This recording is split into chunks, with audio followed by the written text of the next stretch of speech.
Hello and welcome to Lowell Park for Cape Cod League Baseball on Orleans Firebirds Radio Network. I'm Carlo Jimenez alongside my partner Gareth Kwok. Today, the 3-4-1 Orleans Firebirds take on the 4-4 Cotuit Kettleers. The Kettleers come off a home-and-home sweep of the Hyannis Harbor Hawks, putting up a total of 21 runs in 2 wins. Sophomore Luke Gould out of Boston College has been terrific for Cotuit, hitting .421 since being inserted into the starting lineup. The Kettleers will look to avenge a 4-6 loss at Eldred 6 days ago this afternoon. On the other side, the Orleans Firebirds come off their worst loss of the season as they fell 10-4 to Wareham to close a 3-game homestand. The Firebirds have scored just 6 runs in their last 27 innings as an offense has been unable to find its stride early this season. With Jordan Sprinkle and Jace Young leaving for Team USA this morning, Peyton Chatinier has been activated and will lead things off, looking to spark a dormant Orleans offense. It's the final game of 7 in a row for the Orleans Firebirds as they take on the Cotuit Kettleers for the second time this season. Let's go to our sideline reporter Noah Searson for our early bird pregame show. Yeah, thanks, Carlo. Another Firebirds game means it's another edition of the Early Bird pregame show. Cole Bradley here, Noah Searson here as well. We're not actually at the field. It kind of looks like we're in the woods, almost a little fireside chat sesh, but nonetheless here to talk a bit of baseball. We got a lot of fun stuff to get to on today's show, so let's just get right into it. Cole, last night, not the prettiest game for the Firebirds. Very tough loss to Wareham, allowed double-digit runs for the first time this season, and to add injury, or insult to injury rather, you lose Jace Young and you lose Jordan Sprinkle. They're headed off to Team USA, going to do some great things, but not ideal for the Firebirds. And Cole, overall, it was kind of just, the air was taken out of the game early on. Yeah, there was kind of a lot of going through the motions for a lot of these guys last night. The pitching finally cracked, and I mean, Wareham can swing the bat. We saw that in the first game that they played against them, but it sort of all just sort of came crashing down on them in one game. They had only 3 hits on the night, one of which was Jace Young's big grand slam. But aside from that, it was a lot of just quietness. But make no mistake, there was still some upside. Nick Wallerstedt and Michael Polk both had bounce-back outings and are starting to really look like they're progressing in the right direction. I talked to Matt Troop last night about that, and he said he's very excited about where they're heading. So there's definitely still some positive, but all you can hope is that they bounce back from that and are sort of able to have some motivation going into tonight and sort of scrounge up a win. Yeah, that's a nice thing about the Cape League, Cole, is, you may have a rough game one night, but you get to do it again the next day, and that's what we got today. 5 p.m., we get the early game on the road against Cotuit, and there are a lot of interesting storylines coming into this one when we think about the offensive and defensive side of the ball. You got a new middle infield. You lose Jason Jordan. They played second and short the entire season so far, but tonight you got Ben Blackwell out of Dayton. He's going to be your shortstop, and Peyton Chatinier at second. I know he's, likely going to be a fan favorite, somebody everybody was looking forward to seeing, and it's going to be interesting to see how they gel and what they can do, Cole. Yeah, absolutely. And like you said, losing Young and Sprinkle is never fun. Those are two of some of the best guys at what they do in this entire nation. But I'd say Blackwell and Chatinier are pretty well versed in their defense as well. I think they're definitely going to make some plays on the defensive end. And it's almost going to be like, you didn't even notice that both Sprinkle and Young are gone. So look for them up the middle, see how they sort of mesh and gel together. We were both talking to Ben before, and we asked them if they were going to do the whole between the legs celebration that they do at Ole Miss. But I don't think that's going to happen. So they're still probably trying to get to know each other, but I'm sure that'll happen very quickly. Yeah, obviously haven't seen Peyton just activated today, and honestly haven't seen much Blackwell, seen him sparingly in games, so it'll be interesting to see how they can develop as hitters and as a tandem in the middle of the infield. And when we talk about the pitching side, Cole, we got another fun pitching matchup for the Firebirds. Marquise Grissom Jr., who's pitched once, he pitched against Harwich, but that game got rained out, and he was really dealing, Cole. He had 3 strikeouts through 2 innings, and everything was seeming to work. He was coming off that back injury against Georgia Tech, but when I've talked to him, he said he's feeling so much better, and I think Firebirds fans should be very happy to hopefully, fingers crossed we're not going to get rain. We'll see a full outing out of Marquise tonight. Yeah, absolutely. And I mean, before, the rain sort of started to come down in Harwich there in his first outing, he was looking really, really nice, and so it sort of got all of us very excited. Oh, this is the real deal. This kid can definitely pitch. We're gonna get to see that tonight. I'm sure at least 5 innings. We'll see how the weather plays. It looks beautiful right now, but I think the biggest thing for Marquise is just to be come out just like he did in his last outing against Harwich, and just command the strike zone, both sides of the plate with every single one of his pitches. That's what he was really, really doing well in the early going of that game.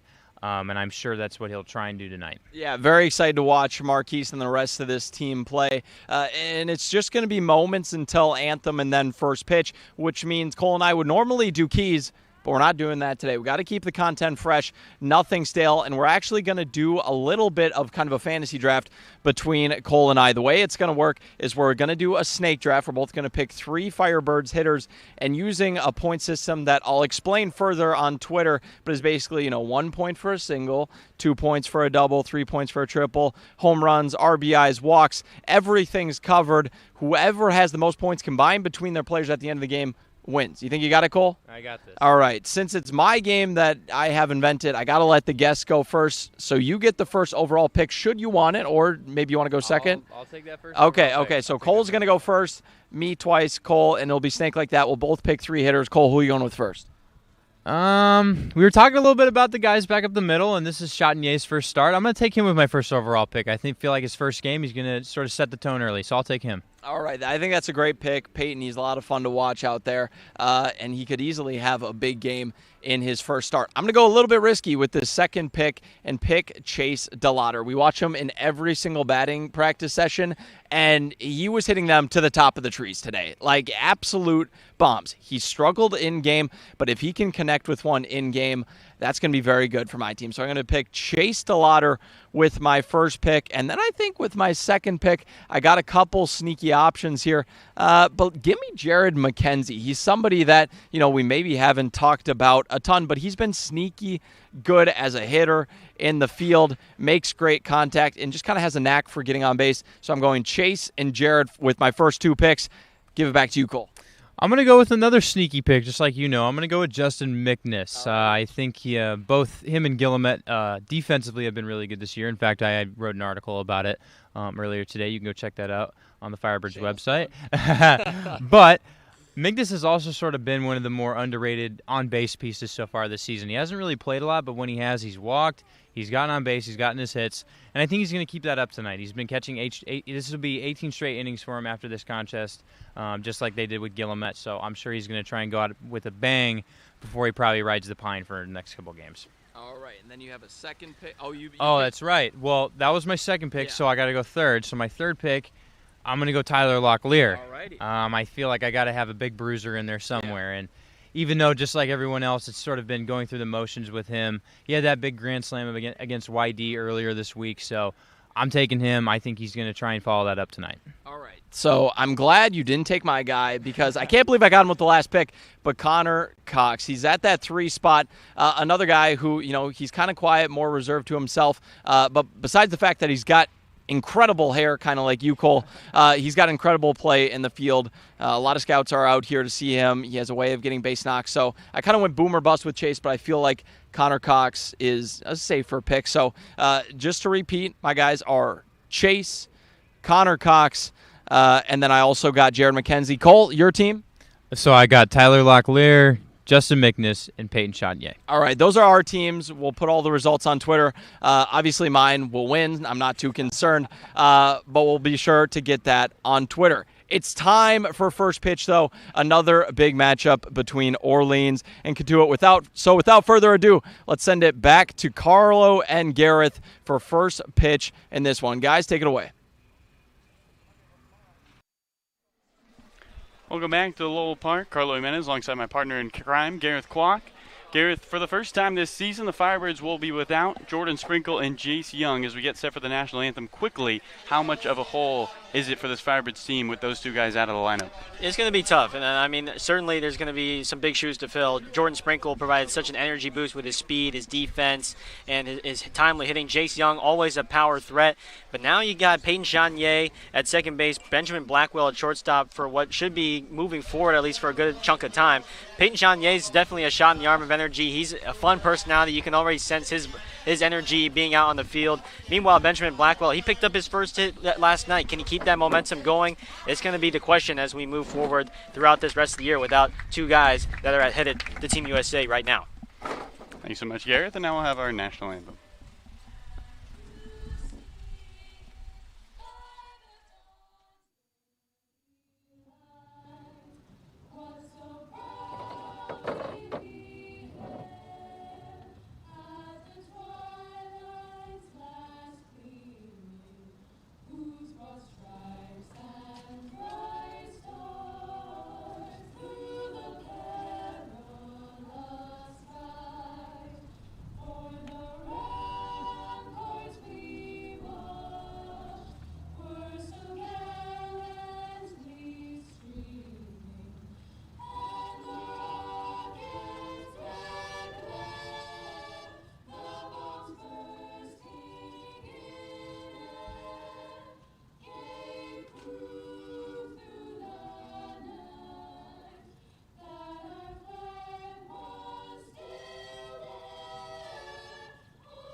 beautiful rendition of our national anthem as we get set for Cotuit in Orleans Part 2 here in 2021. Let's get you the starting lineups for the visiting Orleans Firebirds. To lead things off, we mentioned his name a lot, Peyton Chatinier, the sophomore out of Old Miss, getting the start. Behind him will be Jared McKenzie, the sophomore out of Baylor. Connor Cox out of Long Beach State will start behind Bailey. Then it will be in the cleanup spot, Matt Goodhart in his second game with Orleans, the senior out of Arkansas. Tyler Locklear, the sophomore out of ECU, and following him, Chase DeLauter, the sophomore out of JMU, James Madison University. 7-8-9 will be Julio Marcano, the senior out of NJIT, the returning Orleans Firebirds player.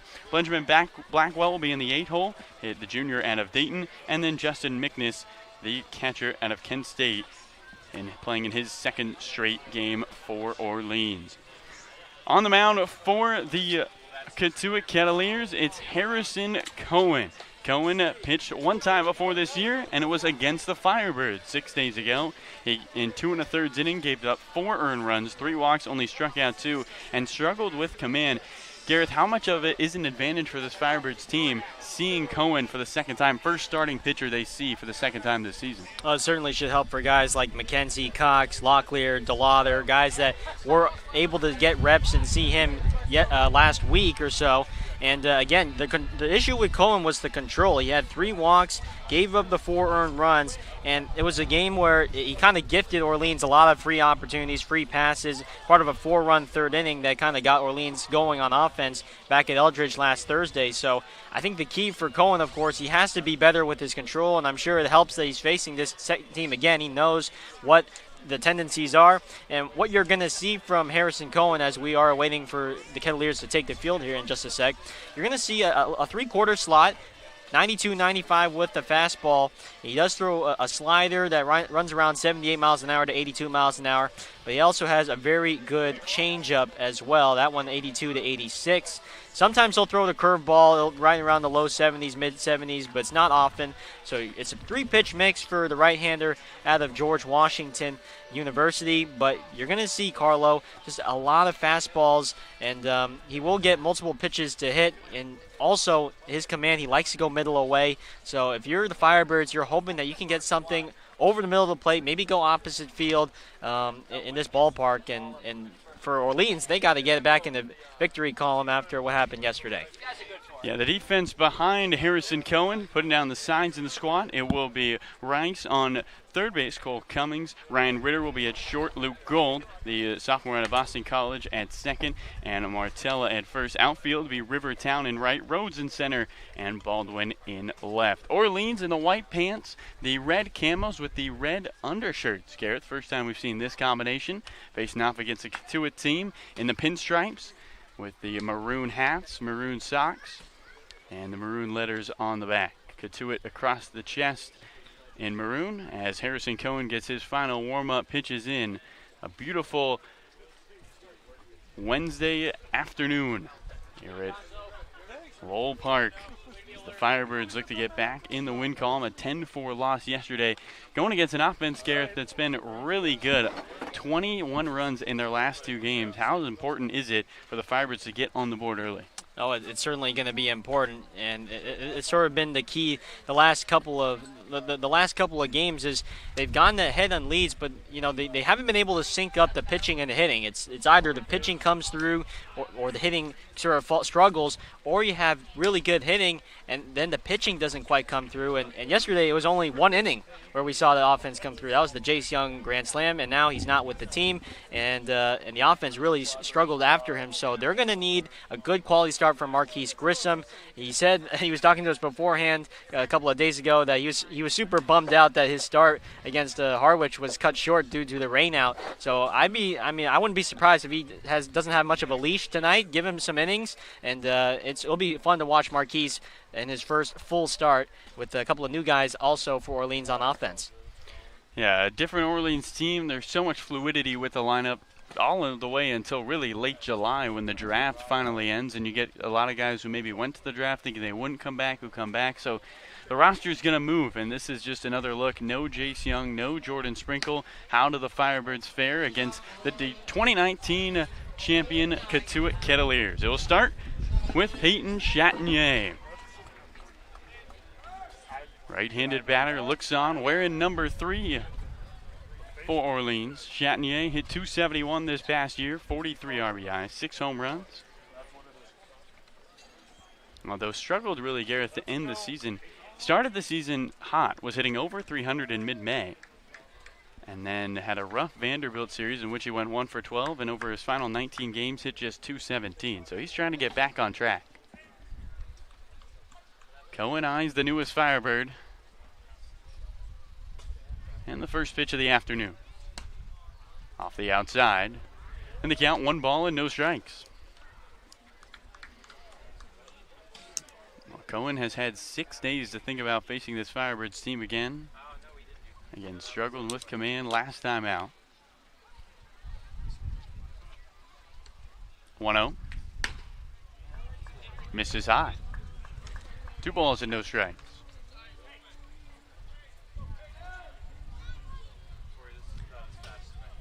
Wind blowing slightly out to center, not in for the first time. Yeah, that's a nice change today after 3 straight days of wind blowing in at Eldridge. 2-0. Chatinier swings and fouls one off down the right field line. And the count 2 balls and 1 strike. Yeah, we were seeing that batting practice, Carlo.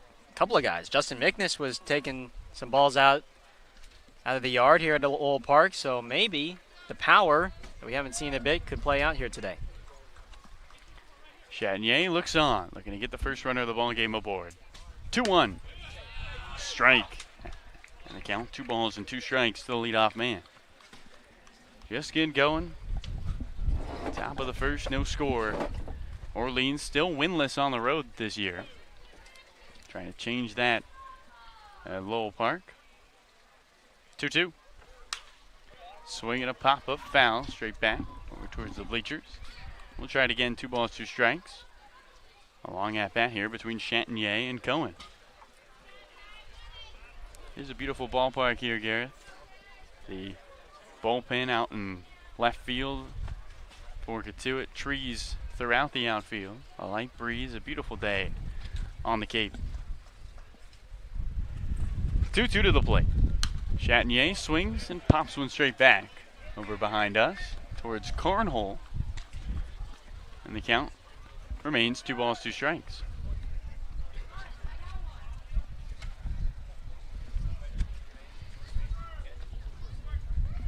Orleans defeating Cotuit 6-4 at Eldridge Park just under a week ago, last Thursday.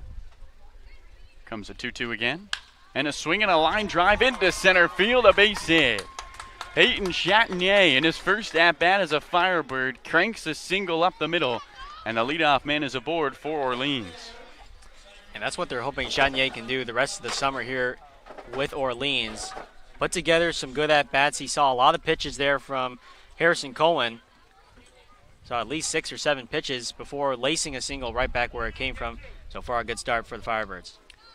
So Chatinier leads at first, and it's the left-handed batter Jared McKenzie.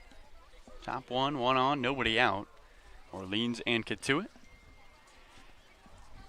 Cohen looking over towards first. Chatinier not even going back to the bag, just staring him down.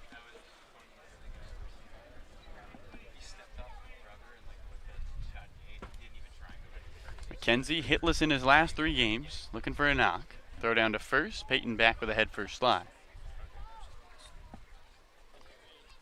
Gareth, sometimes it's the little things. You know, this Firebird team, it feels like they need somebody who's got a lot of energy who could be that leader for them, that energy guy.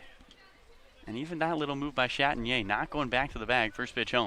McKenzie swings and drives one into right field. Right fielder Town going back. That ball one hops the wall. Chatinier rounds third, coming home into second goes McKenzie. The relay throw, not in time. Jared McKenzie with an RBI double. And Orleans has a 1-0 lead in the top of the first. Well, right on cue there, Carlo. Right when you said Jared McKenzie was hitless in his last 3 games, he must have heard you out there. A loud double to right center field. No chance for the right fielder Town out and right, and Chatinier with no hesitation going first to home. And this is exactly what the Firebirds need after what has been sort of a struggle on offense. serve a little energy boost, and they've gotten that from the 1 and 2 hitters so far. So McKenzie in scoring position, and it's the right-handed batter Connor Cox. Top of the first, Orleans 1, Cotuit nothing. At Lowell Park, Cohen's first pitch. Strike on the outside edge, and the count, no balls and 1 strike.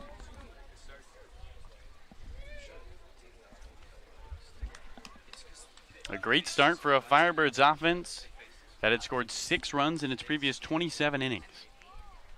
They bring a run home before they record an out here on the road. 0-1 in the dirt, and the count, 1 ball, 1 strike.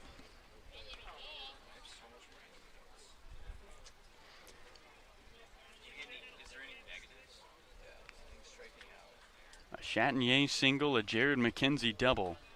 McKenzie leads at second, picking up his first RBI of the year. 1-1. Swinging a foul right back to the chain link fence. And the count, 1 ball and 2 strikes.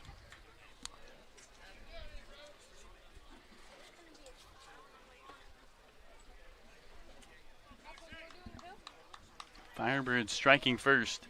Important against a Cotuit team that has done a great job getting out in early leads against Hyannis in their last 2 games. McKenzie leads at second, 1-2. Swing and a miss, and Cox strikes out, 1 away in the top of the first.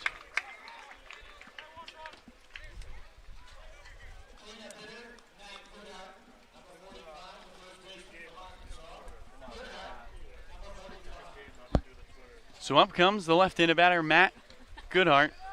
McKenzie at second, 1 out, top of the first. Orleans 1, Cotuit nothing. Firebirds getting to Harrison Cohen early. First pitch, Goodhart swings and misses. And the count, no balls, 1 strike.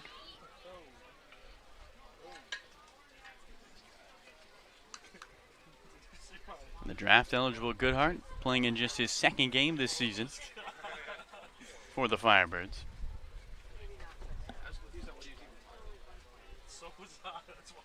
Cohen looks on, right arm dangling by his side. 0-1. Strike on the outside edge. On the count, no balls and 2 strikes to Matt Goodhart. Yeah, that fastball right now from Cohen, it's got some velocity to it. It's 93-94, so it's going to be coming in fast.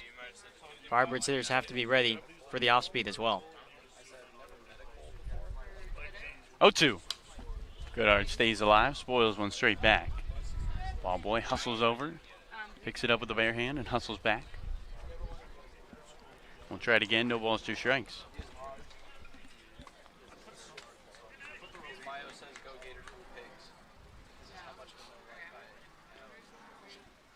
Back-to-back hits to open up the game. Orleans leads Cotuit 1-0. Matt Goodhart trying to bring Jared McKenzie home from second, 0-2. Way outside. And the count, 1 ball, 2 strikes.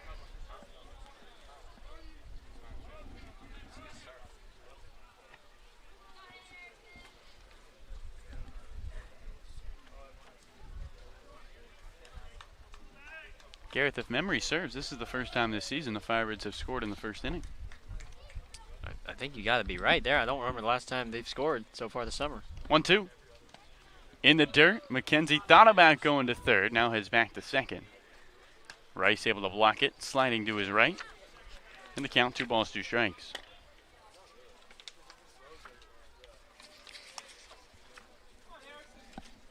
Orleans first time on the road. They're at Lowell Park and already a 1-0 lead in the top of the first. 2-1. Swinging a foul back to the screen. And the count, 2 balls, 2 strikes. I flipped through my scorebook, Carlo, and you are right. This is the first game. Took them 9 games to get to this point, but first time they've scored in the first inning this summer. Thanks for fact-checking me. Appreciate it. Not at all. 2-2 to Goodhart. Strike 3 at the knees. Down goes the lefty. Back-to-back hits, then back-to-back strikeouts. And with 2 outs and a runner at second, it's Tyler Locklear. Yeah, Locklear, or pardon me, Goodhart choking up on the bat. But he wasn't looking for a fastball because he took that pitch right down the middle, and it froze him. And Cohen's done a nice job to bounce back after the back-to-back hits to lead off the game. A single by Chatinier, a double by McKenzie. Jared still leads at second. Can the righty Tyler Locklear bring him home? First pitch. At the knees for a strike. And the count, no balls, one strike.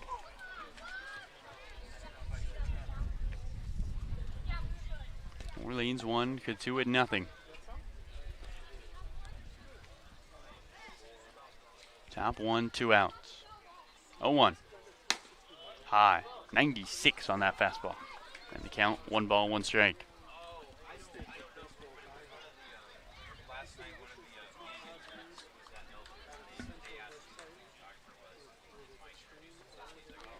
Cohen throws hard. Question is, can he find the strike zone against this Orleans team? Something he struggled with last time. 1-1. Off the outside. 2 balls and a strike.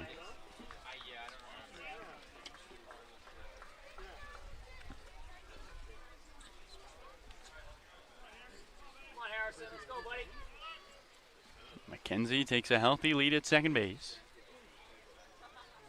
after his first RBI as a Firebird. 2-1. Swing and a miss. Changeup has Locklear fooled in the count. 2 balls, 2 strikes. It's a good breaking ball by Cohen, but already they're getting the pitch count up on Cohen in just 2 1/3 innings in that last start against Orleans last week. He had 55 total pitches just in 2 1/3, and they're already getting that pitch count up early here in this first. Is 2-2. Locklear swings and drives one into left field. You can forget about it. Tyler Locklear with a moonshot to left, and Orleans has jumped out to a 3-0 lead. Wow. Unreal from Tyler Locklear. Nobody moved as that ball left his bat, and the Firebirds are up 3-0. Everybody in this park here at Lowell knew it off the bat. And that went way beyond the bullpen and to the trees, Carlo. Wow. What a shot by Locklear. Up comes Chase DeLauter. Left-handed batter looks at a ball upstairs, and the count 1 ball and no strikes. We've seen Tyler do that in batting practice, and he does it in a ball game. And Orleans with a healthy lead to open up this one. 1-0. This is high.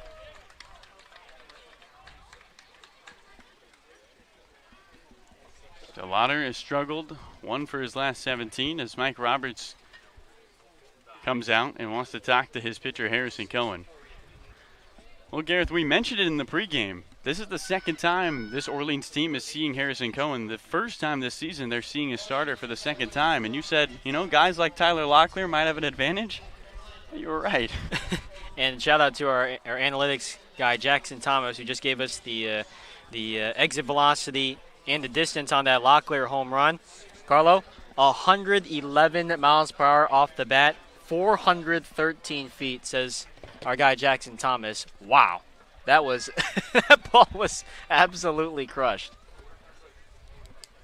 111 off the end of the bat.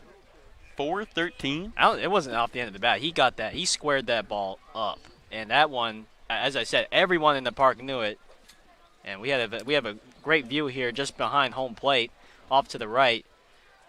And my goodness, that's one of the farthest home runs you're gonna see, folks. When you got Cohen throwing 96 in the power of Tyler Locklear, that is a recipe for a long home run. 413. Locklear now with his 2 home runs and 9 RBIs after that big fly. Roberts comes back to his dugout, and Chase DeLauter looking to end the cold streak against the right-hander. 2-0. Swing and a foul ball down the left field line into the trees. And the count 2 balls and a strike. Carl, you think all that BP from the past 3 days at Eldridge, hitting the balls into the wind, is paying off now? I think so.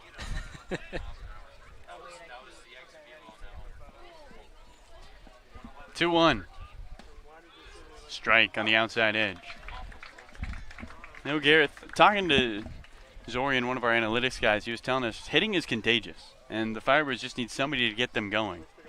Chatinier the single, McKenzie the double, and all of a sudden they're up 3-0. 2-2. DeLauter checks his swing, goes around, and that will do it. 3 runs for the Firebirds in the top of the first, highlighted by a 2-run moonshot by Tyler Locklear that goes 413 feet into left field. We'll step aside and come right back for the bottom of the first. Orleans 3, Cotuit 0. Here on your Orleans Firebirds Radio Network. All right, fans, tonight's broadcast is sponsored by Mosquito Mary's. The Cape Cod Baseball League would like to welcome our new sponsor, Mosquito Mary's, a locally owned, family-operated business that provides all-natural mosquito and tick control services. Call 866-ASK-MARY or go to mosquitomarys.com, mention the Cape Cod Baseball League, and get your first treatment for only $29. And tonight's broadcast is sponsored by Cape Cod Coca-Cola, which thanks you for supporting the Cape Cod Baseball League. Cape Cod Coca-Cola has been proudly refreshing the community for over 30-plus years, and we're honored to support the CCBL and many other wonderful organizations on the Cape. Coca-Cola, a proud sponsor of the Cape Cod Baseball League. Thank you so much, Gareth. You did those ad reads almost as good as Tyler Locklear hit that ball. No, I think that home run tops that without a doubt. But let's get you the starting lineup for the Cotuit Kettleers. Cole Cummings will lead things off. Behind him will be Brooks Baldwin, then Luke Gold. In the cleanup spot, Rivertown, then Nathan Martorella, Ben Rice in the 6-hole, 7-8-9, R.J. Schreck, John Rhodes, and Ryan Ritters. On the mound for Orleans, it will be Marquise Grissom, Jr., the right-handed pitcher who pitched 2 1/3 against Harwich on Tuesday before it started raining cats and dogs over there at White House Field. Grissom getting his second start of the year. Gareth, what will we expect Grissom to throw to this Cotuit lineup? Yeah, Marquise making his first official start, you could say. Those stats from last week don't count. But what you're going to see from Grissom Jr. tonight, you're going to see a fastball that runs high 80s, low 90s from a 3/4 slot. Right-hander does also have a curveball, slider, and a changeup. So Marquise Grissom, who does like to use that changeup a lot to lefties, likes to use a lot of heavy off-speed. Almost half of his pitches, half the time he throws off-speed to right-handers. So this should be fun to watch tonight. We'll start by facing the lefty Cummings. First pitch. Breaking ball misses low. The count 1 ball and no strikes. Cummings, one of the best hitters for this Cotuit team this season. 1-0. Off the outside, 2 balls and no strikes. Hitting .367, and Gareth, he's got a hit in every game he's played.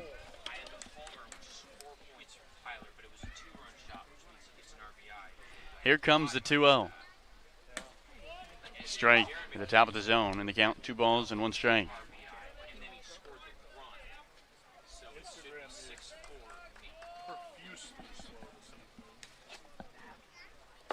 Cummings leading things off. Orleans leading 3-0. 2-1. Just misses downstairs. 3 balls and a strike. You don't want to get Cole Cummings on the base paths, Gareth. He's already stolen 4 bases this summer through 7 games. Here comes a 3-1. Strike on the inside edge.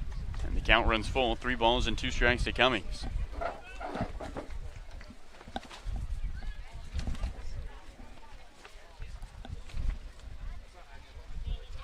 Grisham kicks. 3-2.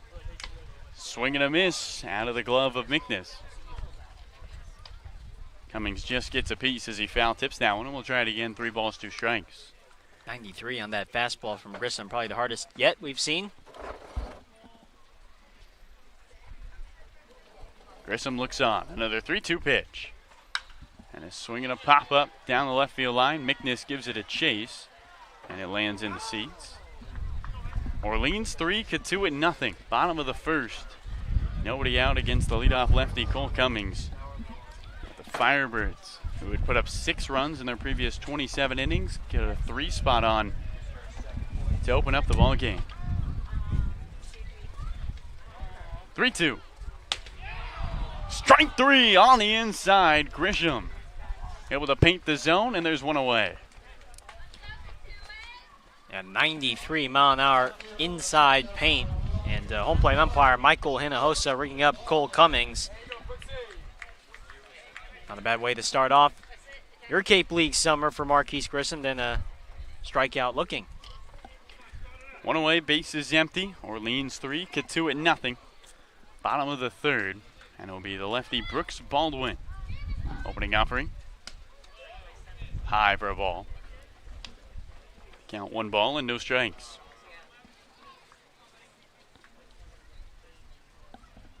Baldwin wearing the high pulled socks just below the knees. 1-0. And he swings and lines one right at the first baseman. Goodhart drops to a knee, makes the catch, and there's 2 gone.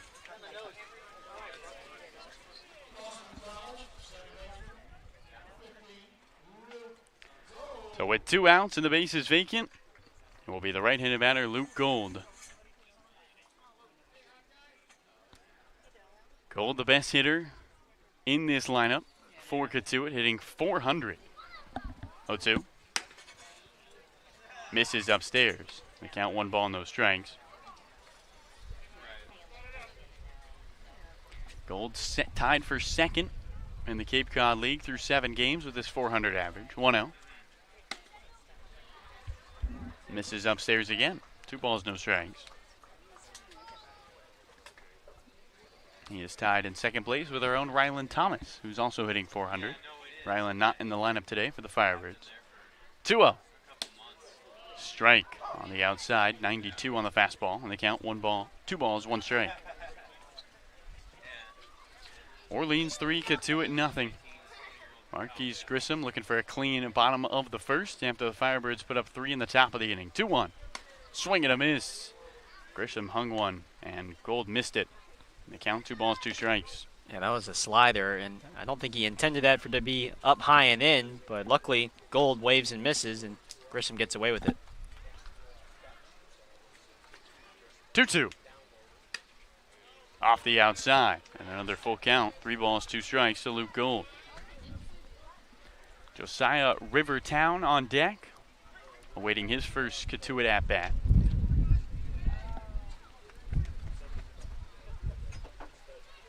Grissom, payoff pitch.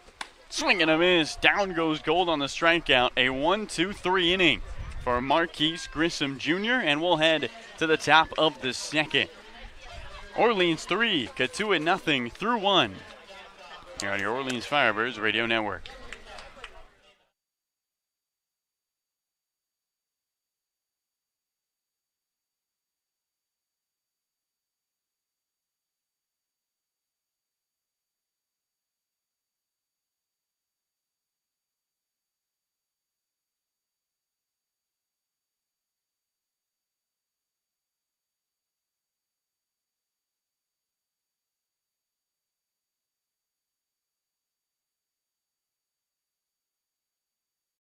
Hi, I'm Steve Anzoni, owner of Fairway Financial and Cape Cod's Retirement Income Specialist. If you want to hit a home run with your retirement income plan, schedule a time to meet with me today. Get more details at fairwayfinancial.net.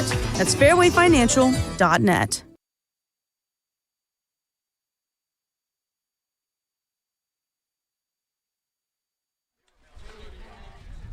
Welcome back to Lowell Park. Carlo Jimenez alongside Gareth Kwok here on your Orleans Firebirds Radio Network. Firebirds leading Cotuit 3-0. Thanks so much for joining us, spending your Wednesday afternoon, as it has been a good one so far for the visitors. A 2-run home run by Tyler Locklear, 4:13 to left, according to our analytics guys.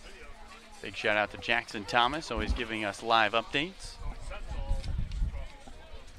Firebirds looking for more, and it'll start with the 7, 8, 9 hitters in the second. Julio Marcano, the right-handed batter, to lead things off.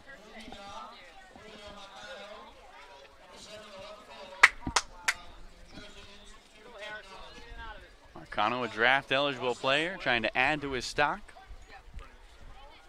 as he looks towards Harrison Cohen. Opening offering. Away. And the count, 1 ball, no strikes.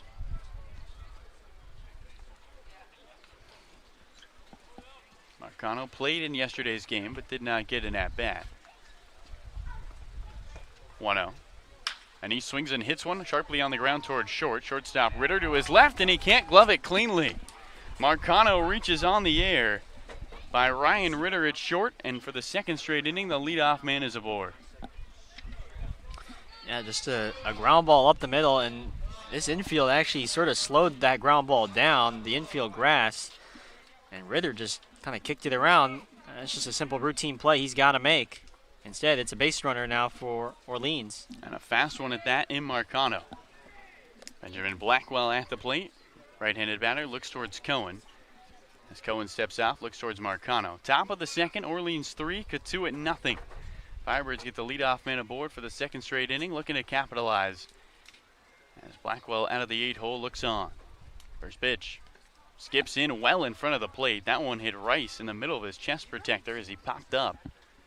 And the count, 1 ball, no strikes. Cohen struggling with command here, Garrett. We've seen this before. Yeah, and Ryan Ritter for Kentucky, who's considered to be one of the best defensive shortstops in the game. Only 7 errors on the whole entire spring in 52 games with the Wildcats. So he's already got his first. Marcano with his lead at first. 1-0. Swinging a ground ball right towards second. Gold, the second baseman, flips to Ritter at short for the 1. The turn to first in time. 4-6-3, 2 for 1. Julio retired. And Blackwell grounds into the double play. As up comes Justin McNiss with the bases cleared and 2 away.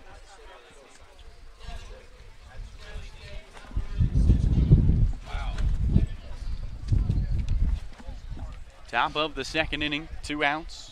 Orleans 3, Cotuit nothing. Harrison Cohen looking to face the minimum. First pitch to the lefty McNiss. Low. Count, 1 ball, no strikes.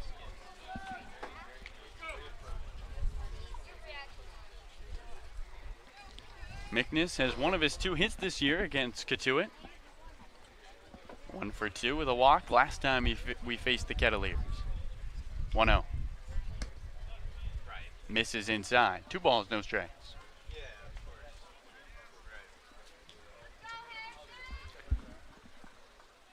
Wind blowing out to center. A beautiful summer day here at Lowell Park. Firebirds and the Kettleers going at it. 2-0. And a swing and a hard hit ball into center field. Coming into center fielder Rhodes. He dives and he's unable to hang on to the baseball. Chalk it up as a single for Justin McNiss. And the top of the second inning continues. McNiss picks up his 3rd hit of the summer. Yeah, pretty good effort by the center fielder Rhodes. It looked like he got a pretty good jump actually on that play. Just unable to catch it, and he was just about a couple feet away from making a nice play out in center field to retire the inning. Now it comes to Peyton Chanier in the top of the order for Orleans. A leadoff righty who got the offense going with a single to open up the game. And a 7-pitch at-bat with Harrison Cohen in the first. McNiss leads at first. First pitch home. Downstairs. 1 ball, no strikes.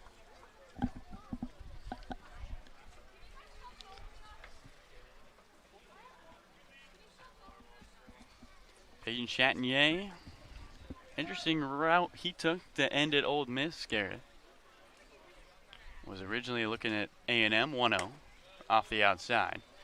And Peyton was ready to commit to Texas A&M. And then he asked his high school coach, hey, do you know anything about Ole Miss? I really like their uniforms.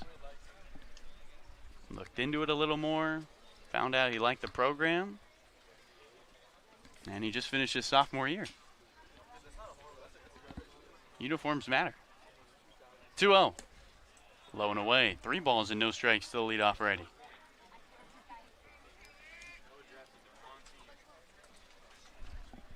Runner at first is McNiss after his single. Orleans 3, Cotuit nothing. Top of the second. 3 balls and no strikes to Chanier with McKenzie waiting. The pitch. Right down the middle. On the count, 3 balls and 1 strike.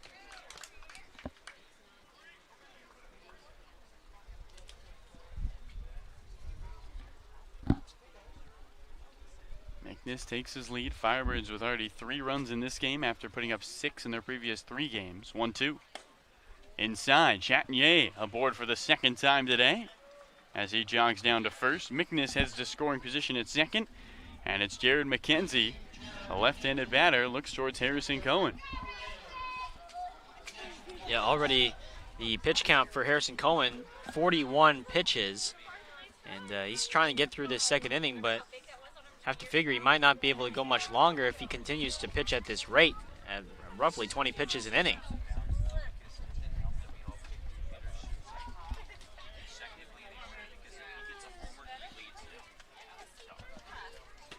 McKenzie eyes Cohen, a double into right center to score Chatinier back in the first pitch. And he swings and bloops one into right field. That drops for a base hit. Around third on his way home is Mickness. The throw in from Town is in front of the bag. Mickness scores. On to third goes Chatinier.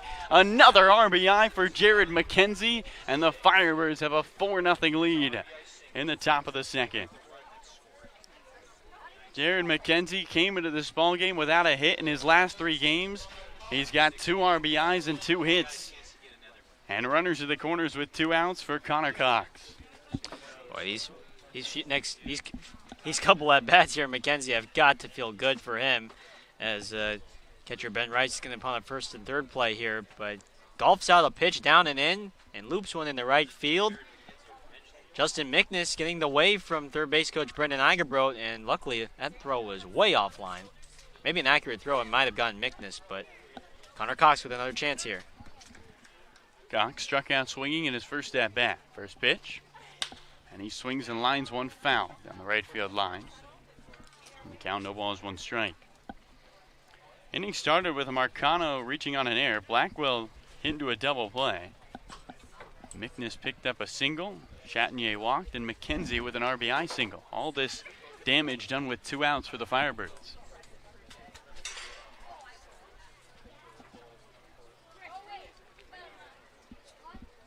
Cohen comes set. Runners at the corners.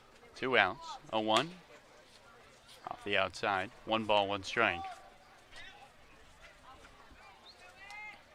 Chatinier at third.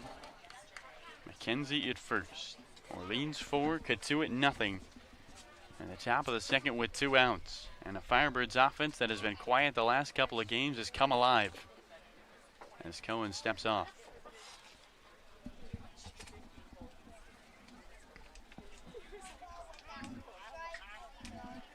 One.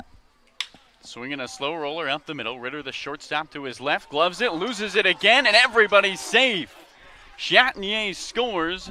On to second goes McKenzie as Connor Cox reaches on the E6, and it's 5-0 Orleans. That's the second time Ryan Ritter's made an error in this inning, and he's kicking himself on another routine play up the middle. He's going to glove it. He's going to tag second. Inning should be over. Instead, he kicks the ball again. Everybody's safe, and it's now 5-0 Firebirds. So the left-handed batter, Matt Goodhart, looks towards Harrison Cohen. First pitch. Strike on the outside. No balls, 1 strike. And Garrett, this isn't anything new for this Cotuit team. In fact, while they lead the Cape in runs scored, they're second to worst in the Cape in errors committed, 13 on the season. 0-1. Goodhart swings, grounds it down the first base line. That's a fair ball. First baseman Martella gloves it. He'll step on first himself, and that does it. The Firebirds add a couple more runs. They lead 5-0 at the midway point of the second inning over Cotuit. We'll head to the bottom of the second here on your Orleans Firebirds Radio Network.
Welcome back to Lowell Park. Carlo Jimenez alongside Gareth Kwok. Bottom of the second inning, and the Firebirds have a 5-0 lead over the Cotuit Kettleers.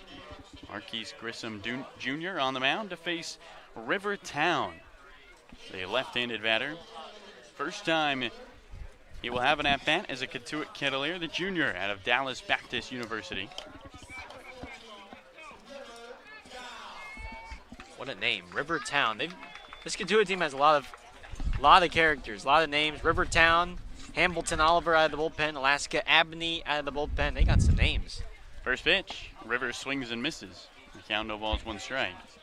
Would you give them the all-name team so far earlier in the season? Oh yeah, that's without question, Carlo. They've got the all-name team here on the Cape so far. Grissom went 1-2-3 in the first and struck out 2. 0-1. Swinging a little blooper into right center field, moving over the center fielder, Mackenzie Cox coming in. Mackenzie, the center fielder, in front of Cox to make the catch.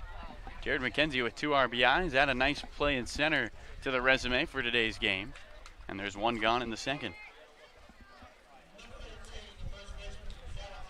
So Rivertown's first at-bat as a Kettleer ends in an out.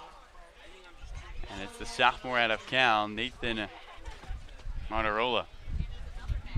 Left-handed batter digs on. First pitch. Misses low. 1 ball, no strikes.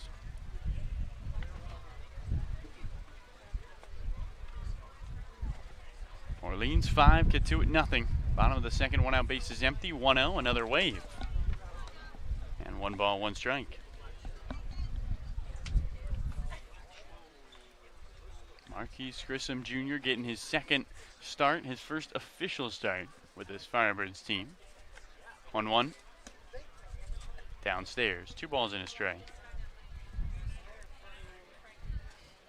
Pitched against Harwith, and Gareth, he looked really good. Oh, he was good. 2-1. Upstairs, 3 balls and a strike. Yeah, it was too bad that game got rained out. He was in such a rhythm on the mound, but he's out here again after 2 scoreless back at White House Field. 3-1. Strike on the inside. The count, 3 balls, 2 strikes.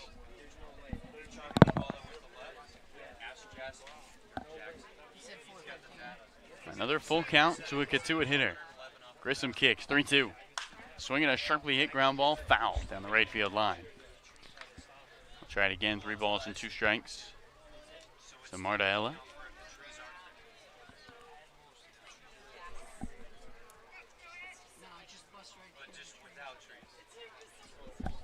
Grissom's payoff pitch.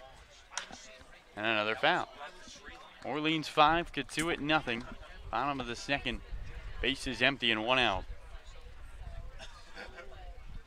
Firebirds finishing off 7 straight games. And it started on Thursday against the Kettleers. 3-2. In the dirt. First base runner of the ball game as Nathan Martarella is aboard with a walk. And up comes Ben Rice with 1 on and 1 out. Yeah, keep in mind, Orleans, no Jordan Sprinkle, no Jace Young, at least for the next 3 or so, perhaps 4 weeks. But also Cotuit, they got a Team USA guy too. Martarella's college teammate, Dylan Beavers, Pac-12 home run leader. He's off to Team USA as well, so they don't have one of their better left-handed bats in. Lefty Ben Rice backs up on a first pitch fastball and misses inside. And the count, 1 ball, no strikes. Yeah, everybody's roster has changed. There was a bus that picked up the Team USA guys around the Cape Cod. 1-0. Swinging a foul down the left field line, which kind of gives you an idea, Gareth, of how many guys from Team USA were playing out here. And you got to give those guys credit, too. I mean, it's not that illogical to say, nah, I don't want to go play for a week. I'm going to take a week off and then start with Team USA. Runner at first is Martarella, 1-1. And that got him. Rice takes one on the hamstring. And he'll take a bruise and a base. And there's 2 on with 1 out in the bottom of the second.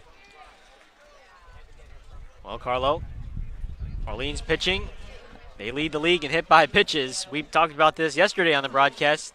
And prior to this game, they've hit 13 batters. Now make it 14 on that one from Marquise Grissom to Ben Rice. And again, this is sort of the scenario where you can't let the walks and hit by pitch and let the opponent get back in by the free passes. And so Marquise is going to try and get a ground ball here, but he needs to come in and let these Cotuit hitters hit to the defense. R.J. Schreck, the lefty, looks towards Grisham. 2 on, 1 out. First pitch in the dirt to Schreck. Count 1 ball, no strikes. Orleans 5, Cotuit nothing. But Grisham walking, Martorella hitting Ben Rice. And all of a sudden, Cotuit has a chance to get right back in this ball game in the bottom of the second. 1-0. Off the outside. 2 balls and no strikes. The other thing is, Gareth, a completely new middle infield with Young and Sprinkle gone. Well, let's see if Chatinier and Blackwell get put to the test. 2-0. Strike at the top of the zone. We count 2 balls and 1 strike to R.J. Schreck. Big pitch there from Marquise Grissom.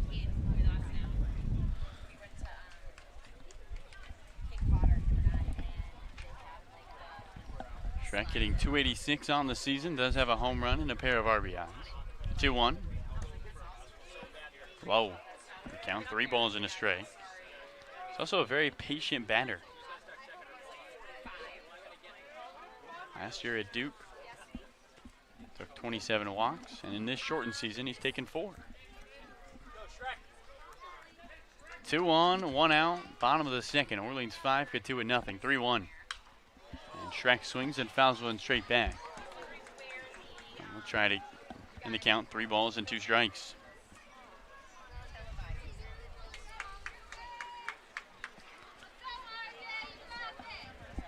Grissom trying to work out of the jam, had a clean first inning.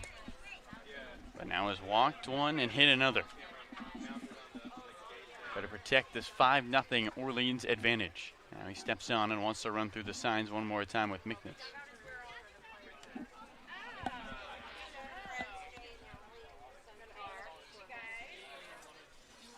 At second leads Martorella, at first Rice. 3-2.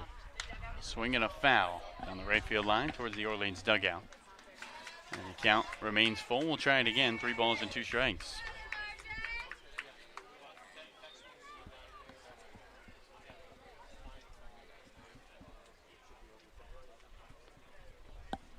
Firebirds looking to get back to 500 after falling 10-4 yesterday. 3-2. And another foul straight back in a battle here between Schreck and Grissom.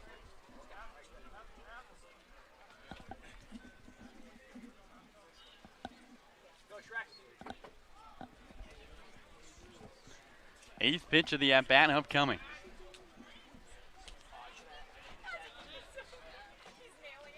Grissom, eyes Schreck, 3-2. Off the outside, and the bases are loaded. As up comes John Rhodes for Cotuit. So that's 3 straight hitters Grissom has allowed on base, and they haven't reached on a hit. It's been a walk, a hit by pitch, and then another walk. And this is sort of what happened yesterday as well. Back in the 3rd inning where Wareham exploded for 6 runs. They had 3 walks in that inning. They also had a hit by pitch. So these are the things you can control. And right now, Grissom needs a ground ball. Right-hander Rhodes, first pitch. Strike on the outside edge. Good pitch from Grissom. Count no balls, 1 strike. Orleans 5, Cotuit nothing. The Kettleers threatening. Martorella at 3rd, Rice at 2nd, Schreck at 1st with 1 out in the bottom of the 2nd. 0-1. Just misses. Off the outside, and the count 1 ball, 1 strike.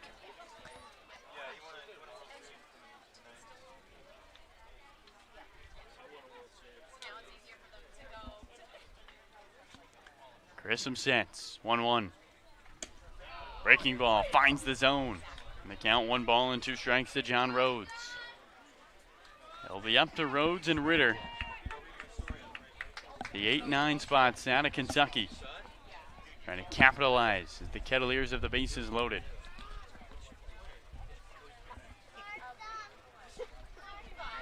Grissom gets a sign he likes. 1-2. Swinging a fly ball down the right field line over into foul territory. Running over there is Cox. And he's unable to find the baseball as it lands foul. And the count of ball and 2 strikes. Marquise Grissom Jr., the son of Marquise Grissom. Very solid MLB player, played for a long time. Made the final out of the 1975 World Series for the Atlanta Braves. Looking to get a big out in the bottom of the second with the bases loaded. Grissom 1-2. Swinging a sharply hit ground ball right at third. Locklear able to block it with his body. He dives and lands on third. Coming home to score is Martorella. An awkward play, but Orleans does get an out. Cotuit picks up a run, and it's 5-1 Orleans over Cotuit. A rocket of a ground ball hit by John Rhodes, and that's actually a really nice play by Locklear to keep that in the infield. There might have been 2 runs that would have scored if that ball got past him, and they get an out on that play. So Orleans, they'll take the out for the run anytime, especially with the lead they have. Locklear almost dived like he was diving to a pool into the base. First pitch to the right-hander, Ritter, right at the third baseman, Tyler Locklear. Tyler Locklear staying aware down the third base line. He makes a couple of nice plays, and that will do it for the bottom of the second. 2 left on, 1 run comes in. It's Orleans 5, Cotuit 1. Let's head to our sideline reporter, Noah Searson. What do you got, Noah? Noah Searson, go ahead and take it away. Yeah, thanks, Carlos. So I was talking to Benjamin Blackwell before the game. Of course, new middle infield, no Jace Young, no Jordan Sprinkle. And I basically asked him the question, like, how are you and Peyton Chadney meshing up? And he said, honestly, I haven't talked to him that much. A lot of the bonding that's going to be happening, a lot of the chemistry between the pairing is going to happen on the field. And an interesting thing to note is with Sprinkle and Jace, you kind of got a big personality in Sprinkle, and in Jace, he's a more reserved, laid-back guy, and it's kind of a flip-flop now. Peyton Chadney, he's the big personality. He's got fan accounts, literally, from Ole Miss that always tweet at him, whereas Benjamin Blackwell from Dayton, he's a more reserved, quiet guy. So it'll be interesting to see how their chemistry develops. But I did have to ask him the question, and Cole kind of talked about it a bit in the pregame, of, are you guys going to have any celebration? Peyton's known for his jumping high five, I guess you would call it, windmill high five, after a big win at Ole Miss. And Benjamin was basically like, I don't know, that might be an Ole Miss thing. So won't be seeing that one. Will be interesting to see if they develop any other celebrations, though, as the chemistry develops between the two. Haven't had the opportunity for a double play yet, but will be exciting to see the pair cement their first double play. Hopefully the first of many for this Firebird season, but I'll toss it back to you guys for the top of this inning. Thanks so much, Noah. Really appreciate all the insight. Orleans 5, Cotuit 1, top of the third inning. And Gareth, for the Firebirds, a different feel with this early lead than last time when they played the Kettleers at Eldridge Park. Yeah, right now it seems like they're getting a real feel for Harrison Cohen. They've been able to hit the ball a little bit more. Last week was more patience, their eyes, and recognizing pitches when Cohen was trying to entice them. This time they're getting pitches out over the middle of the plate, and they're doing damage. And let's be frank here, there are a couple of free passes, gifts here from this Cotuit defense. A couple of errors on the shortstop, Ryan Ritter, have certainly helped as well. So, again, you combine those types of things that ultimately lead 2 runs. And for Orleans, this has been their best offensive output that we've seen in at least the last 3 or 4 games. So up comes the right-handed batter, Tyler Locklear, who's got the hit of the season so far in terms of absolute power. 111 off the bat, 413 to left. A 2-run blast that put the Firebirds up 3-0. They now lead 5-1 here at Lowell Park.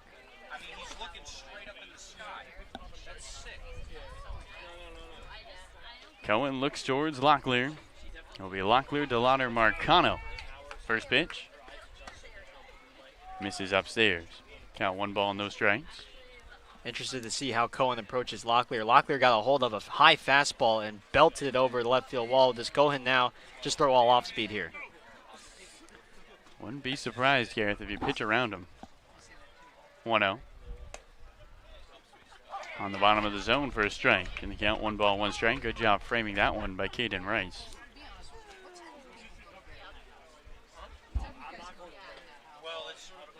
Top of the third, Orleans 5, Cotuit 1. A beautiful day at Lowell Park. 1-1. Skips in. And the count, 2 balls and a strike.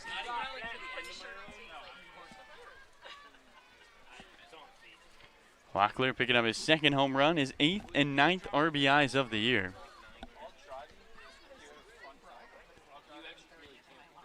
2-1. 92-mile-an-hour fastball in there for a strike. Count 2 balls, 2 strikes. Gareth, this is our first time at Lowell Park. Any first impressions? Well, they say it's one of the best top 3 ballpark on the Cape. You can see why. 2-2. Locklear swings and pops one up down the right field line. Town, the right fielder, moving over into foul territory, and he makes the catch. And there's one away in the top of the third. It definitely is gorgeous here. Trees throughout the outfield. The bullpen in left almost looks like it's in the forest. All wooden stands down the left field and right field line. A gorgeous setting for Wednesday night baseball. First pitch to lefty DeLauter, away in the dirt. Count 1 ball and no strikes. Curveball from Cohen. He has struggled with command so far, Gareth. He's bounced a couple. Yeah, what's interesting about that Locklear at bat, he threw at least 5 or so breaking balls there to Locklear to try to get him out in front, and he did the job to get the fly out. So he's approaching these power hitters certainly differently. 1-0. Chase DeLauter, 1 for his last 18. An opportunity to get a knock against Harrison Cohen. 1-1. Swing and a miss. And the count, 1 ball, 2 strikes.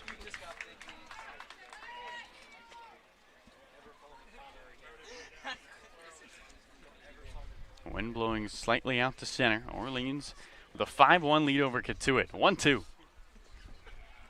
Bounces well in front of the plate. The count evens up, 2 balls, 2 strikes.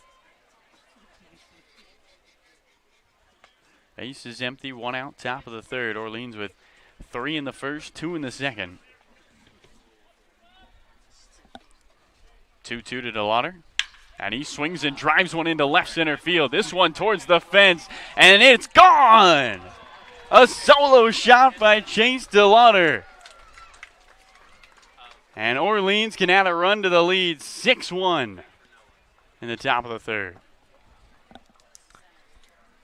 Well, Cohen has been throwing a lot of breaking balls to Locklear and DeLauter these last couple of at-bats. That time he golfed one out, middle away, 406 feet, 101 exit velo off the bat. And that's the home run that we've been waiting for since the very first game of the season from Chase DeLauter. That's got to feel good for a guy who has 1 for his last 16. First pitch to the righty, Marcano. Takes a strike at the knees. Orleans 6, Cotuit 1, and Gareth, it feels like this is the team we've been waiting to watch.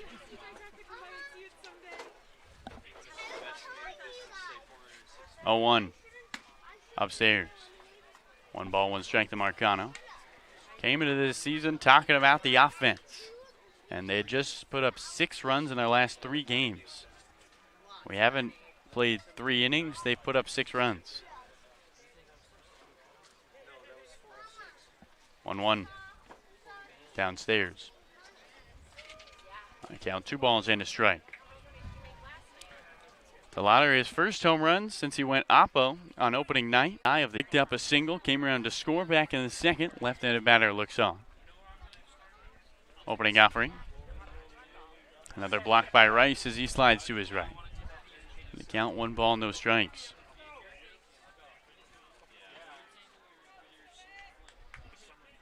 Cohen have struggled with command today. Hung 2 breaking balls that Orleans had blasted, and he's throwing a lot in the dirt.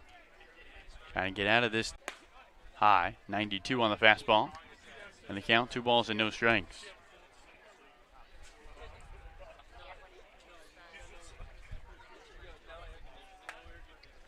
Firebirds looking for their 2nd straight win over the Kettleers.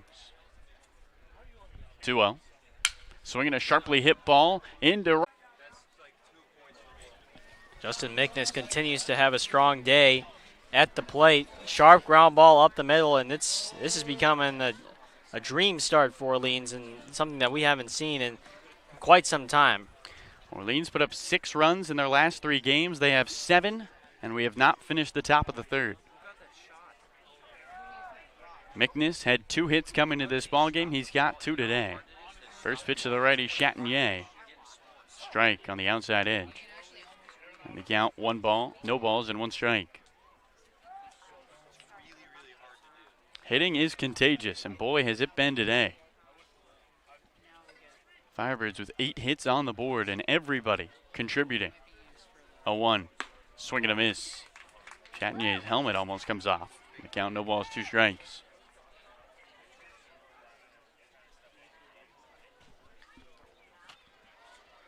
Orleans 7, Cotuit 1. Top of the 3rd, 2 outs. And the Firebirds have blown it open here at Lyle Park early. Chatinier walked and reached today. 0-2. Breaking ball misses high. And the count, 1 ball, 2 strikes. A lot of guys who came into this game, Gareth, and had not done a lot as of late. Chase DeLauter hitting 136. Marcano hitting 167. Mickness only had 2 hits. And they're all on the board. 1-2. Swing and a miss. Peyton fouls it straight back. He thought he struck out as he looked toward the glove of Rice. And instead he'll have another chance. The count, 1 ball, 2 strikes. Most runs the Firebirds put up in a game this year is 7. That was at YD, where the fence in center field is 352. 1-2. Misses away. Running on the play is Mickness. He slides into second, and he's out. Justin trying to go, and he's caught stealing. And that will do it for the 3rd, but not before the Firebirds pick up 2 more runs. A solo shot by DeLauter, and Mickness brings home Marcano from second. 3 hits, 2 runs. It's Orleans 7, Cotuit 1, midway through 3.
Welcome back to Lowell Park. Carlo Jimenez alongside Gareth Kwok as we welcome you to the bottom of the 3rd inning. Orleans 7, Cotuit 1. And we'll start with a leadoff man, the lefty Cole Cummings against Marquise Grissom Jr. First pitch. Low. You count 1 ball and no strikes.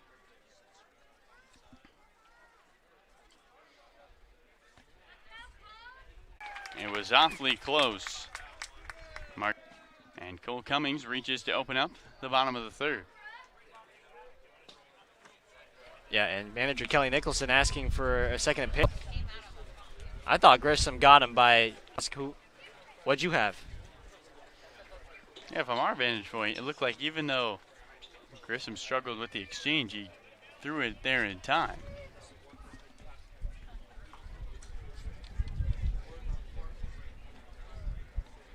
The umpire's talking it over. And safe, the final call. So an infield single for Cole Cummings in the bottom of the third.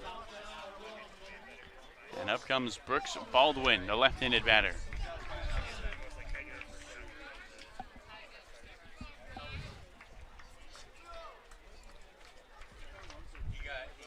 Baldwin coming off a great game against Hyannis yesterday. It's 2 for 4 with a pair of RBIs. First pitch, and he swings and cranks one into right field. Coming in, the right fielder Cox. He reaches up and makes the catch, and there's one away. That ball sounded awfully loud off the end of the bat carry. Yeah, it looked like off the bat it would go a little deeper than the actual result. But instead it's one out here in the third. So up comes the best hitter in the lineup. Right-handed batter Luke Gold out of Boston College. Picked up a home run last time he played Orleans. Runner at first is Cummings, 1 out, bottom 3. Orleans 7, Cotuit 1. First pitch. Top of the zone for a strike.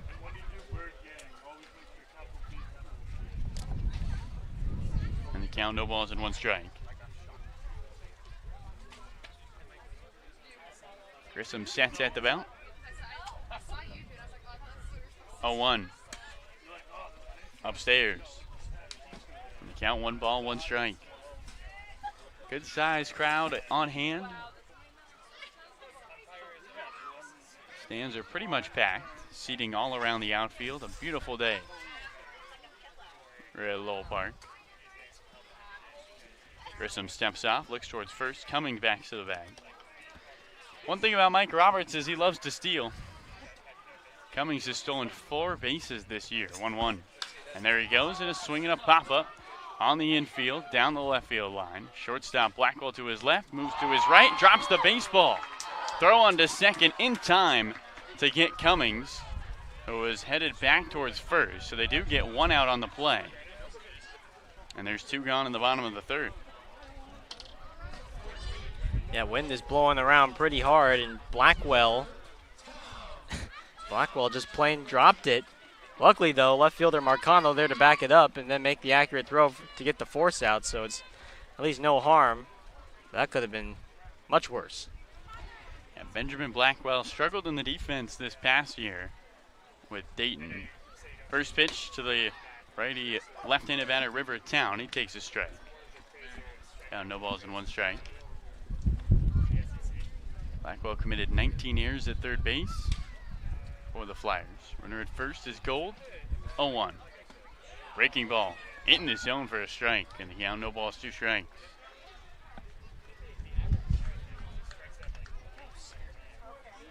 Gareth, it's always great to hear Coach Kelly Nicholson and pitching coach Matt Troop. When Marquise throws a good pitch, you can both hear him go, yeah. 0-2, misses high. Almost simultaneously. It's almost like a big chant of approval and trying to egg the umpire on to call it a strike. Orleans 7, Cotuit 1. 2 outs, top of the third. Runner at first, 1-2. And a swing and a foul straight back. And the count, 1 ball and 2 strikes. Orleans putting up 7 runs through the first 3 innings. 3 in the first, 2 in the second, 2 in the third. An offense that 3 days ago had a 0-0 tie. And has exploded here at Lowell Park. 1-2. Downstairs. 2 balls, 2 strikes to River Town. River Town, we mentioned how he has a great name. He's got a brother whose name is Forest Town. Forest and River. 2-2. Way high. Mickness pops out of his squat. And the count 3 balls, 2 strikes.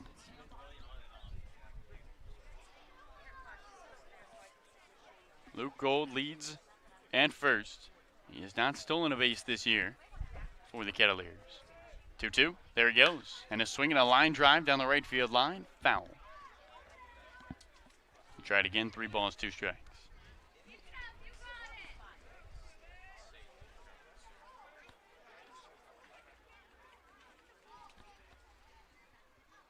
Shadows falling across the left side of Lowell Park in front of Tyler Locklear at third and down the left field line as the sun begins to set. Time is called by Rivertown.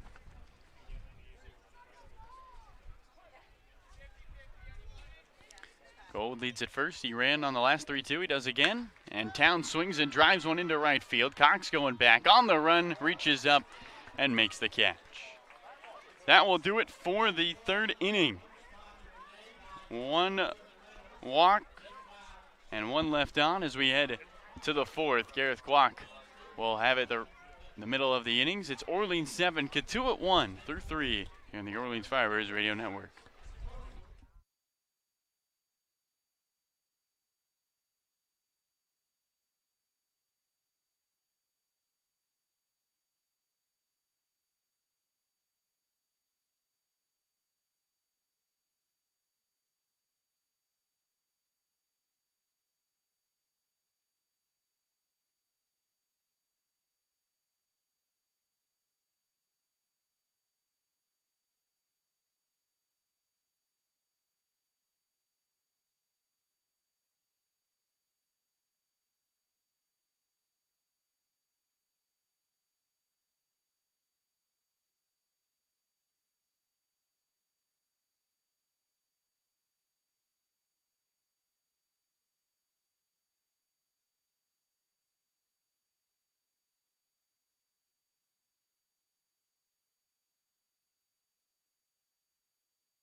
Top 4 here from Lowell Park in Cotuit. Orleans 7, Cotuit 1. Firebirds have scored in every single inning so far through 3, and Harrison Cohen's night is done. He'll finish this Wednesday throwing 3 innings, gives up 8 hits, 7 runs, 6 of those were earned, 1 walk and 4 strikeouts, a second consecutive tough outing against Orleans, and he'll give way now to the right-hander out of Harvard.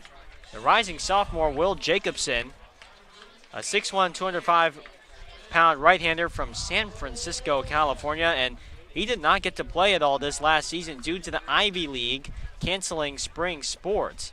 And so for Jacobson, these are prime opportunities for him to get his innings in.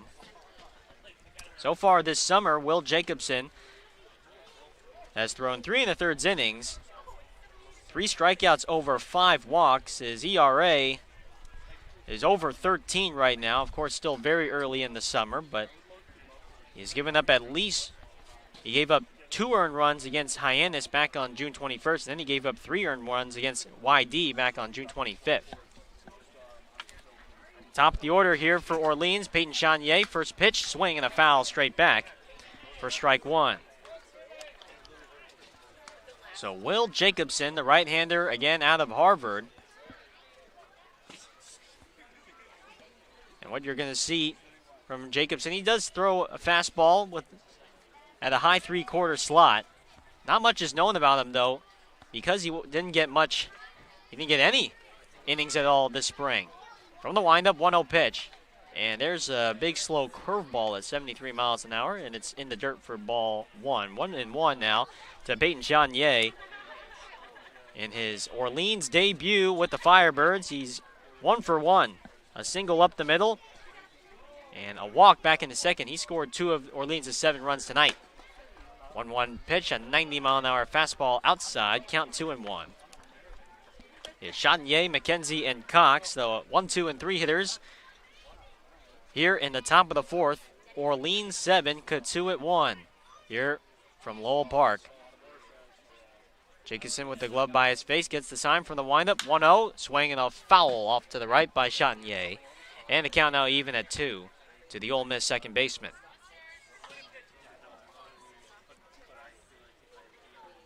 Chanier already has done it today, getting on base and scoring, and they're hoping that he can provide that energy that he'll be able to do all summer long in Orleans after the departure of Jordan Sprinkle and Jace Young. 2-2 pitch is a slider outside, called ball 3, and the count will run full 3-2.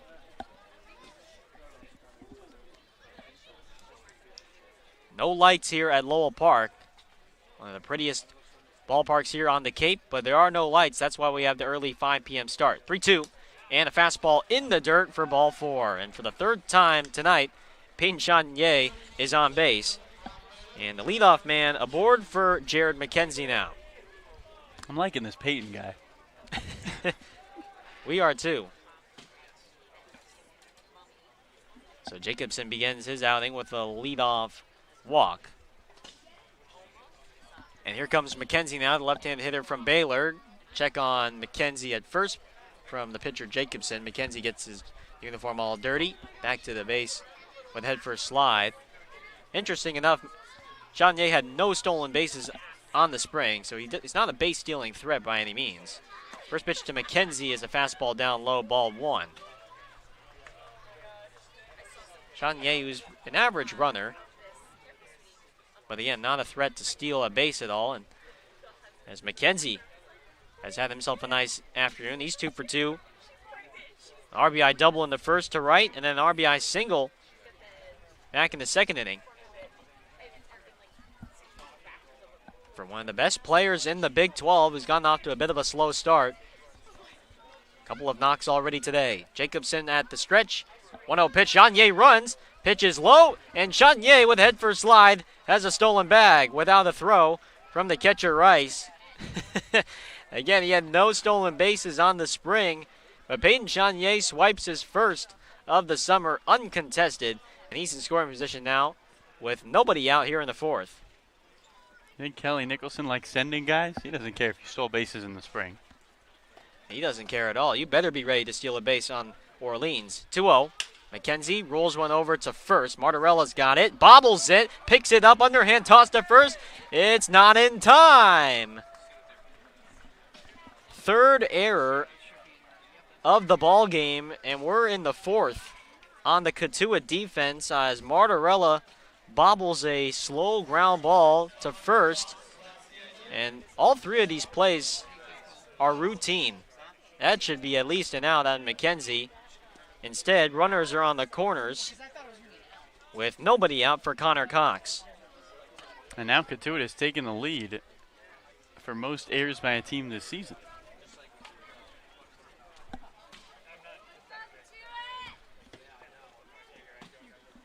Here's Connor Cox, right-handed hitter from Long Beach State. First pitch from Jacobson. Fastball, a high strike on the outside corner. 0-1. Cox has struck out swinging back in the first, and then he reached on a fielder's choice back in the second. 0-1, and now Jacobson throws over to first. McKenzie dives back safely. Cox hit a ball up the middle that probably should have been the inning ending out, but Ryan Ritter kicked it and allowed Chanier to score for Orleans' 5th run of the game. 0-1 pitch, swing and a miss on the fastball. And now it's 0-2 to Connor Cox. Firebirds with their fourth consecutive inning to strike again. They have scored in every inning so far. 3 runs in the first, 2 runs in the second, another 2 runs in the third, and potentially more runs here in the fourth. 0-2, fastball right down the middle, taken for strike 3. Not sure what Connor Cox had in mind, but he clearly was not ready for that fastball as he goes down looking for out number 1.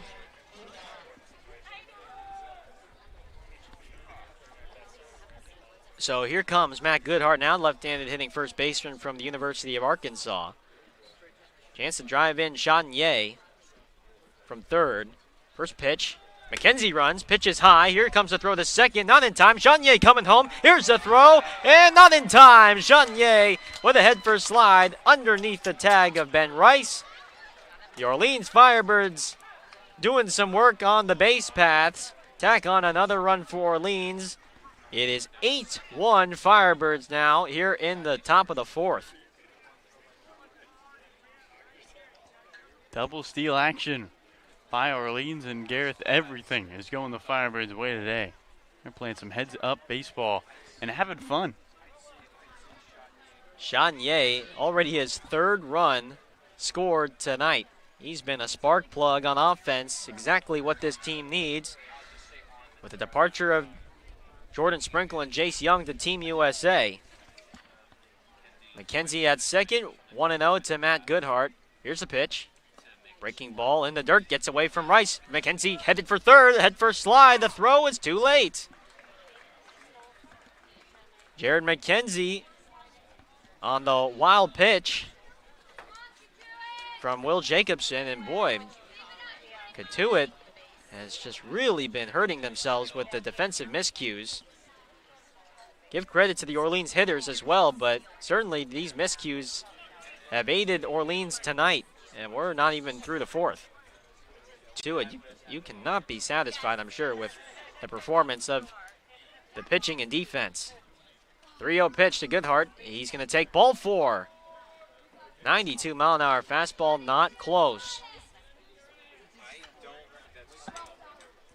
And so with runners on the corners and 1 out, here's Tyler Locklear as catcher Ben Rice will stand up and put on the signal for a first and third play.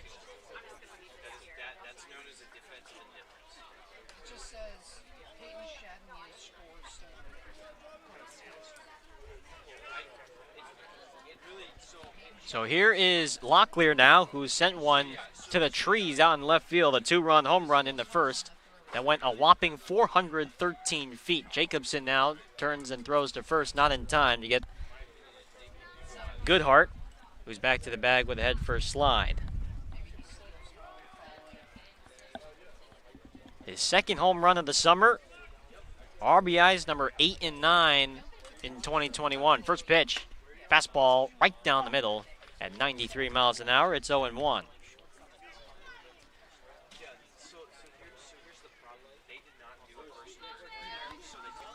A run here in the fourth to make it an 8-1 lead for Orleans. It's been all Firebirds tonight. Jacobson another toss over to first, and Goodhart back to first safely. And Garrett, the nice part about the 8 runs is we're seeing a combination of the small ball and the home run power of this team. Really showing the whole arsenal. 0-1, Goodhart with his lead at first. 0-1, Locklear taps it foul along the third base line. And now it's 0-2 to the VCU third baseman, Tyler Locklear. Chase DeLauter is on deck. Locklear, DeLauter, the Bash Bros for today. Both of them with a home run each. And we've been seeing their power on display all the time in batting practice. But it hadn't come into fruition until tonight. At the set, 0-2, Jacobson another toss over to Goodhart at first. Goodhart gets the uniform dirty again. He's back to first safely. Goodhart had 3 stolen bags for Arkansas this spring, so he's not a base stealing threat by the numbers, but when you're on Orleans, you got to be ready to run. Got to have that tool for Kelly Nicholson. 0-2 pitch. Breaking ball up high. Taken for ball one. It's 1-2 now. A shot walk. McKenzie reached on an error by the first baseman, pardon me. Cox struck out looking, and then Goodhart walked. And then a double steal by McKenzie and Chanier. 1-2 pitch. Locklear pops it up. Foul. High and toward the right field grandstands, out of play. And it remains 1-2. Still a lot of baseball left to be played here. We're already an hour and a half past this one. And again, there are no lights here at Lowell Park. Jacobson turns, throw back to first, not in time to get Goodhart. Sunset supposed to occur here at around 8:19 p.m. local time, so it's been a good chunk of the first half so far this ball game. 1-2 pitch to Locklear. Swinging a high pop-up. First base side, that's going to be a souvenir headed for the fans of Cotuit. And it remains 1-2 to the Atlantic 10 Player of the Year, Tyler Locklear. And if you're the Firebirds, you can't look at this as, oh, we have a lead, we can step back. You want to keep getting runs on the board, keep that momentum going. At the stretch is Jacobson. The right-hander deals. 1-2. Line drive. Right center field. A base hit. McKenzie will score from third. The center fielder Rhodes bobbles it. Over to third goes Goodhart. Tyler Locklear picks up his third run batted in on the game. It's 9-1 Orleans as to it.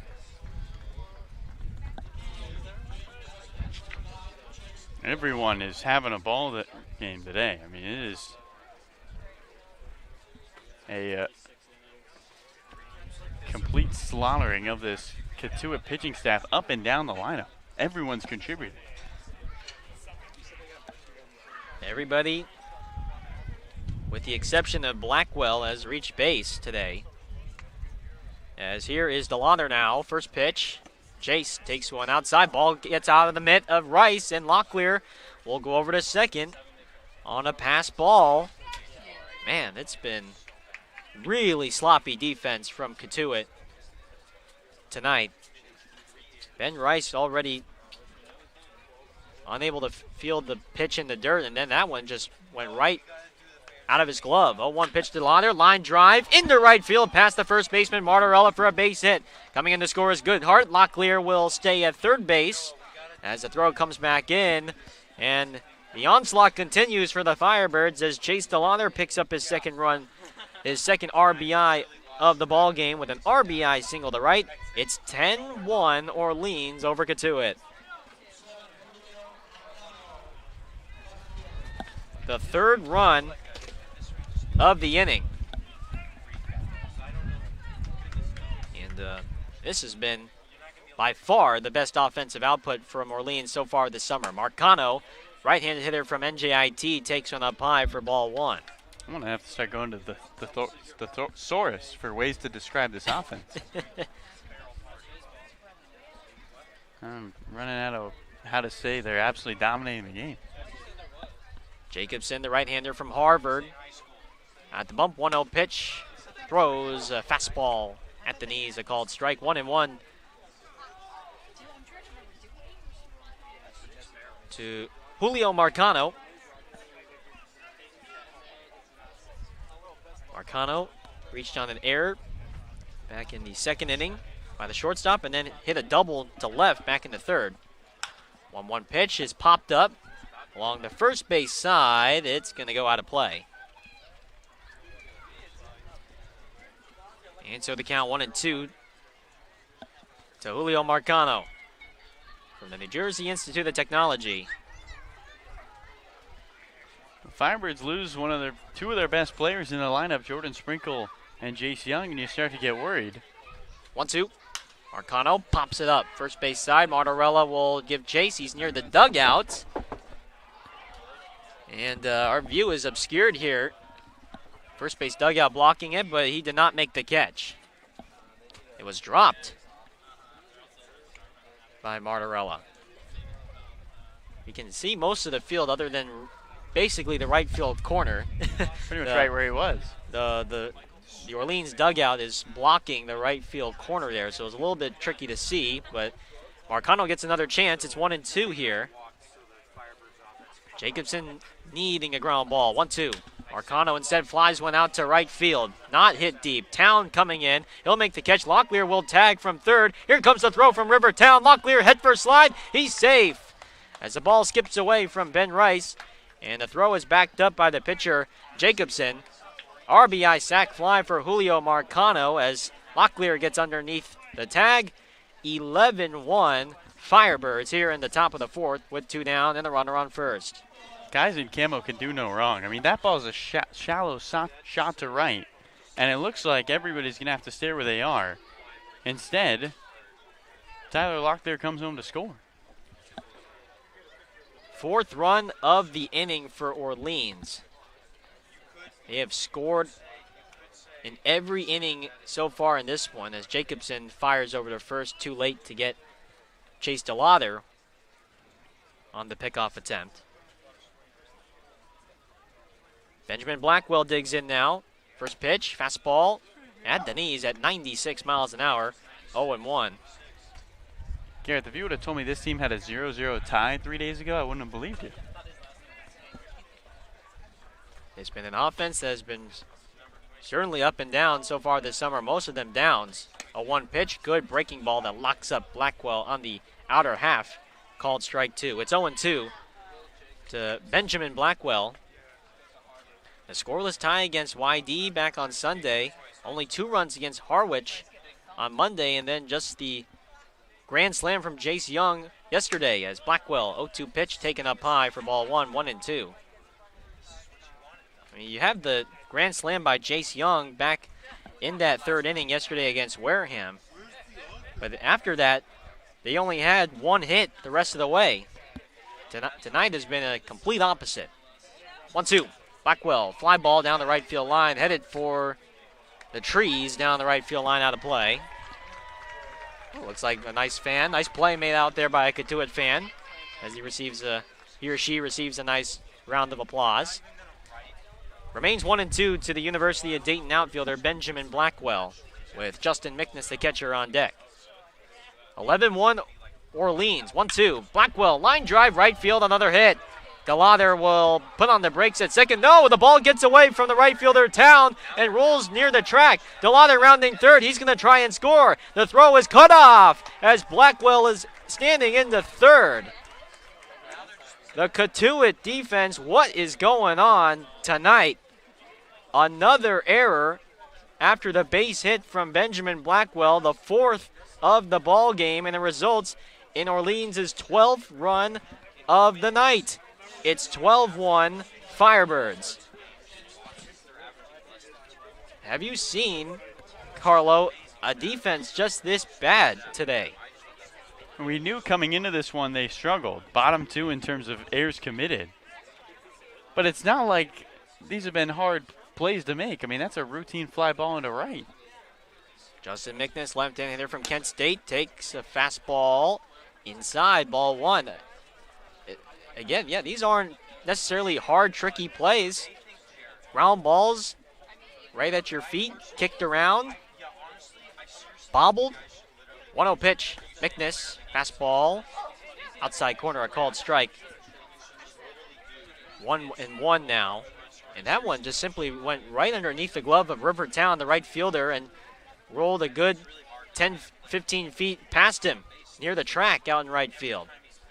1-1 from the right-hander Jacobson. Breaking ball high and outside. It's now 2-1. And Garrett, as much as hitting is contagious, it seems like for Cotuit, poor fielding is contagious. The bad kind, though. 2-1 pitch. Mickness takes inside. It's now 3-1.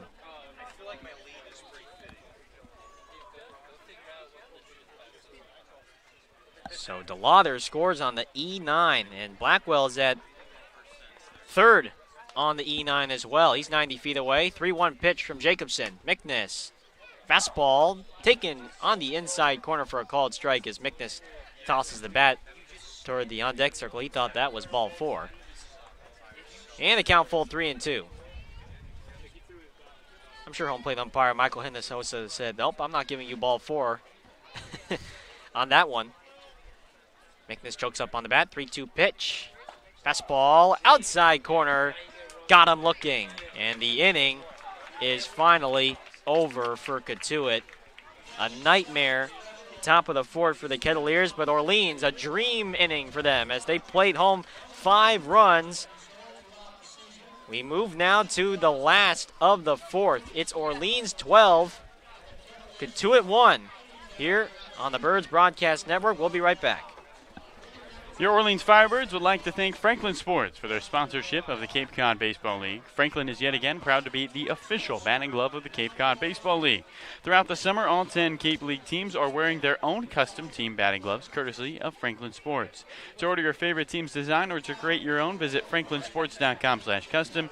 Enter code CCBL20, that's CCBL20, for 20% off your purchase. From Cape Cod to the major leagues, only the best hitters in baseball wear Franklin gloves. Wherever you call home, from Boston to the South Shore to the South Coast to the Cape and Islands, Rogers Gray has you covered for all your coastal homeowners insurance needs. Rogers Gray is a proud sponsor of the Cape Cod Baseball League. Learn more at rogersgray.com. All right, thanks so much for that, Carlo. And we're going to have ourselves a new pitcher here for the Firebirds. Marquise Grissom's night is done. He will finish with 3 innings, allows 1 hit, 1 run, 2 walks, and 2 strikeouts. And it's going to be the left-hander from the University of Arkansas, Zach Morris. Morris, a rising sophomore, 6'3", 220 pounds, from Cabot, Arkansas. He's a second-year freshman, and in 16 appearances for the Razorbacks this year, he had a 4.80 ERA, 15 innings pitched, 6 walks over 19 strikeouts. He did not pitch a whole lot this spring for Arkansas, but he's here to get some innings under his belt. And Carlo, what should we know more of about Zach Morris? Yeah, well, Morris has a fastball that tops around 94. You'll see him use a curveball and a changeup, but he rarely uses that changeup. So the curveball around 76, 79. Good change of speeds there between the fastball and the curveball, mainly a 2-pitch guy. And he's mostly going to throw fastballs. About 70% of the time you'll see the fastball as a hitter, and then he'll throw the curveball in there for the strikeout pitch. So Morris in there, Gareth, and with such a large lead, I would not be surprised if we see guys just go inning after inning and Kelly Nicholson try to really work through that bullpen to give guys good looks with a comfortable lead at Lowell Park. Most certainly, as Orleans in the top of the 4th with a 5-run 4th. They got some help from some sloppy Cotuit defense. They already have 4 errors in this one. Orleans with 12 runs on 11 hits, no errors. Cotuit with just 1 run on 1 hit, 4 errors. And my oh my, 5 runs on 3 hits, 2 errors, 1 left stranded in that top of the 4th for the Firebirds. It's been all red today. First pitch to the left-handed hitting. Looks like we'll have ourselves a pinch hitter here, actually. Pardon me, I was about to say Nathan Martorell. Instead, it's Blake Klassen, who is going to hit here in the last of the 4th. Takes a first pitch fastball in there for a called strike. Now takes a 1 fastball outside for a ball, 1-1. So I'm not sure if it's just because Martorella for that play he made at first, just a routine for a bobble. 1-1 pitch. Klassen very late on the fastball, swings and misses. It's 1-2. So Mike Roberts not afraid to go to the bench early on in this one. He's already going to Klassen over Martorella here. 1-2. Morris taps it foul off the glove of Justin McNish and it rolls out toward the chain link fence backstop, and it remains 1-2. So haven't seen that a whole lot, Carlo. Guys getting pulled out in the middle of the game. Not a late game situation, not a pinch hitter, but just simply here. Blake Klassen going in. Zach Morris from the windup, 1-2 pitch.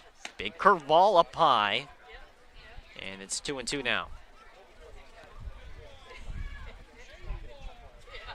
Martorella only had one plate appearance and he walked, but he had the error back in the top of the fourth on a ground ball at first that he bobbled and then couldn't recover in time. 2-2 pitch. Klassen tops it slowly to first. Goodhart has it. He's going to have to race to first. The foot race to the bag. There's a collision. Not in time as Klassen beats out Goodhart. And let's hope that Matt Goodhart's okay. He gets up after taking a tumble there. He and Goodhart met head on right at first base. And Goodhart trying to stretch things out there. It's going to be an infield hit. Morris forgot to cover first on that play, so Goodhart, he was expecting to underhand toss it to Morris covering the bag, but once he noticed that Morris wasn't there, he had to bust it over to first, and actually, well, wait a sec, did they call him out? Yeah, it looked like all the pain was worth it for Matt Goodhart. He got there first. Well, the first base umpire, he first said safe, but are they going to... I wonder if they called him out because he ran into him. I'm interested to see what that is. Is Matt Goodhart talking to one of our trainers, and he's going to stay in the game.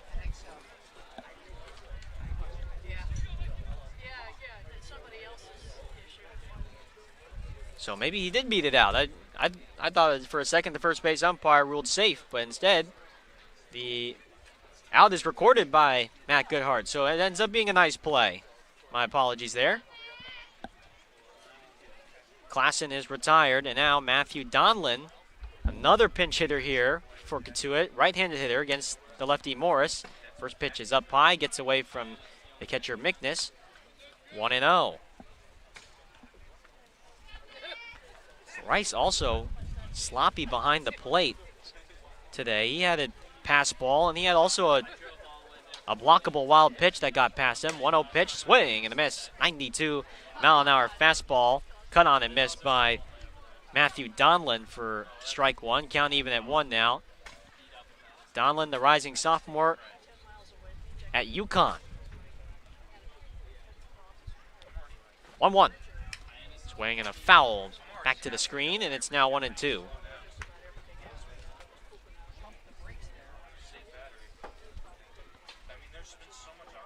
Donlin, who was not eligible for the 2021 season after transferring from Stonehill College.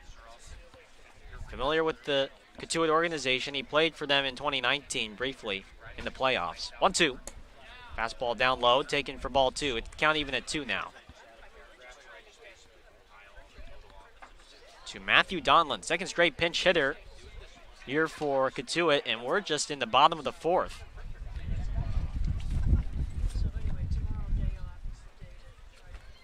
Morris.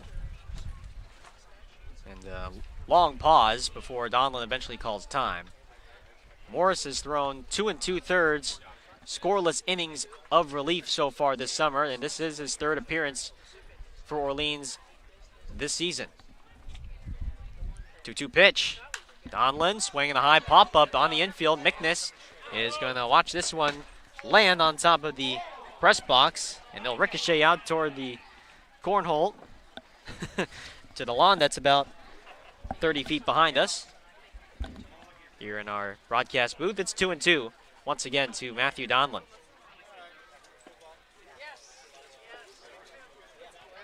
Donlin's numbers so far this summer, he's 0 for 7. Grounds the 2-2 to short. Blackwell has it belt high, fires to first, high throw, and it sails over Goodhart. And the catcher, Mickness, backing up the throw, as well as the second baseman, Chanier. Boy, there's been some sloppy defense from both sides. First error there, this time for Orleans, on a routine play by Benjamin Blackwell. That throw not close at all, way over the head of the first baseman, Goodhart, and so Donlin is aboard on the Blackwell miscue. I think Benjamin Blackwell's in his head a little bit, Gareth. That aerial on a ball that was routine pop fly to left, and he backpedaled on, and then this one, like you mentioned, should be an easy out. Fifth combined error from both sides today as R.J. Schreck takes a first pitch high and outside. Had to make sure there was not a third pinch hitter, Carlo, as Schreck takes it outside 1-0. Well, Schreck hasn't committed an error because he's DHing. I think he's pretty much safe. That's true. 1 ball, no strikes with Donlin at first. Morris, the lefty, throws. And it's up high, 2-0. 12-1 Firebirds. We're in the last of the fourth here from Cotuit. First time the Firebirds have made the trip here to Lowell Park this summer. The 2-0 pitch. Swing and a miss. Elevated the fastball, and it's now 2-1. Sun beginning to set slowly behind the left field trees. It's right behind the third base grandstands, I should say, that are connected to the dugout. So it's beginning to set shadows. Left field is almost fully engulfed in shadows. 2-1. Schreck pops one up. Foul, headed for the third base seats. And it's 2-2. So we are already approaching 2 hours on game time. We started at 5:03, first pitch. 6:50 local time here from Cotuit, Massachusetts. 2 balls, 2 strikes. Morris gets the sign, and he's at the belt. 2-2 to Schreck. Swinging a high pop-up down the left field line, and Locklear will give it a look, but it's going to go out of play again. And the count will remain at 2 to R.J. Schreck, the DH from Duke University.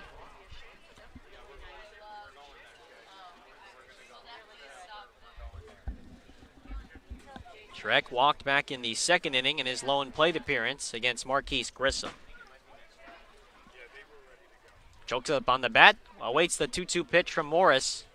Breaking ball in the dirt, and it gets past Justin Mickness to the backstop. And taking second is Donlin. Takes a wide turn off second before returning back to the base. Wild pitch on Zach Morris. And he's in scoring position. Count is full 3-2 to Schreck. Mickness and Morris both now looking at their cards, looking at the signs with a runner on second base. Now they're on the same page. Full count pitch, and what you don't want to do here is let up free 90s. Walk, hit by pitch, got a pitch to contact. 3-2. Fastball just a bit low. Morris wanted the call. Home plate umpire Michael Hinojosa thought that one was a bit low, and so 2 runners are on here with 1 out. Second and first for the Kentucky center fielder, John Rhodes. Hey, right, Gareth. Still a lot of baseball left to play. Sure, you have the 11-run lead, but you don't want to come out of this game feeling like, we played well in the beginning and then teetered off towards the end of the game. Want to feel good about the performance from the first inning to the 9th inning. Absolutely. Kelly Nicholson certainly one of those types of coaches as Rhodes. First pitch swing, lifts one out into right center field. Hit very well. Cox giving chase. This one will go off the fence on a hop. Rounding third and coming in to score is Matthew Donlin. Right behind him is R.J. Schreck. He will score. John Rhodes into second base with a 2 RBI double. And the lead is cut to 9 now. It's Orleans 12, Cotuit 3 here in the last of the fourth.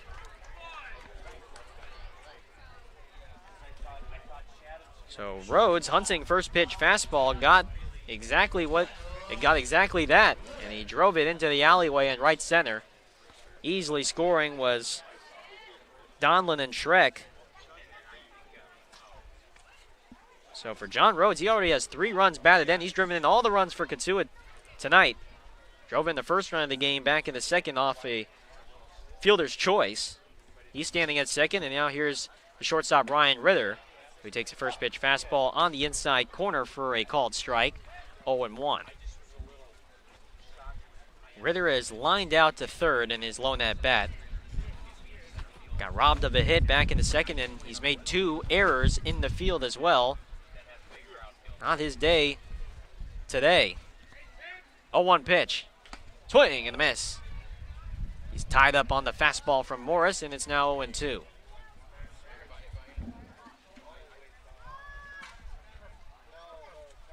Orleans 12, Cotuit 3. Still bottom 4.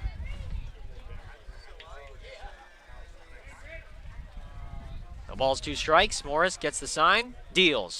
Line drive into left field. That'll fall for a base hit. Rhodes will stop at third as a throw comes into Justin Mickness from the left fielder Marcano. And so Ryan Ritter picks up a base hit. Only his 4th hit of the summer. He was 3 for 14 prior to this game, and now Justin Mickness is going to call for time and have a quick word with his pitcher Morris. Well, Julio Marcano plays in the middle infield at NJIT, but man, that throw from left was perfect to Justin Mickness. He put that one on a line right where Mickness was at, didn't have to move. Julio showing off the arm. Already 2 runs on 2 hits, 1 error here in this bottom of the 4th for Cotuit. And this is what they're trying to do. Put together some good at-bats, put together some productive at-bats, just kind of chip away at this lead here. Again, it's still only the last of the 4th. It's still very early. Given that Orleans, even though Orleans has put together a crooked number so far. 1st and 3rd, 1 out for Cole Cummings. First pitch is a fastball low, ball 1.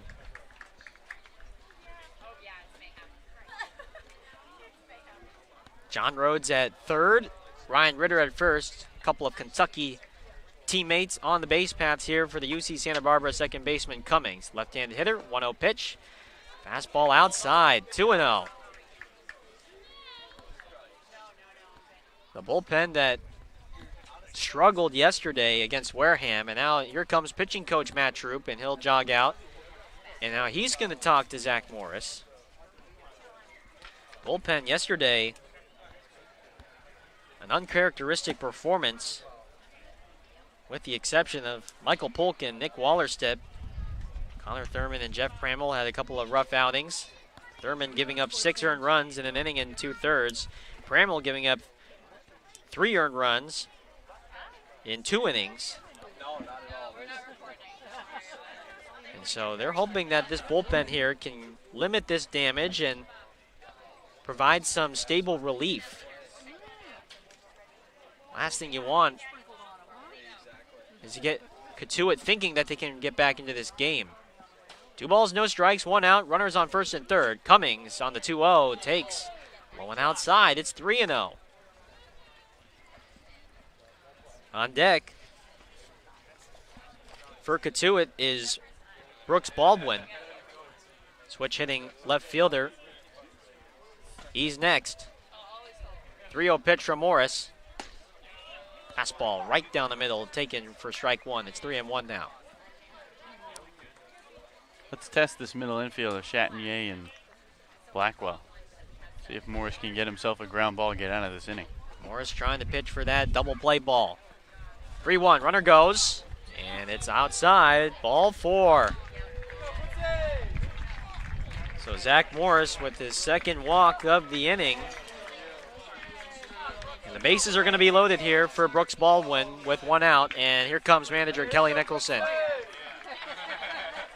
Kelly's going to make the slow trot out there to the mound, and looks like he's going to be making a pitching change here.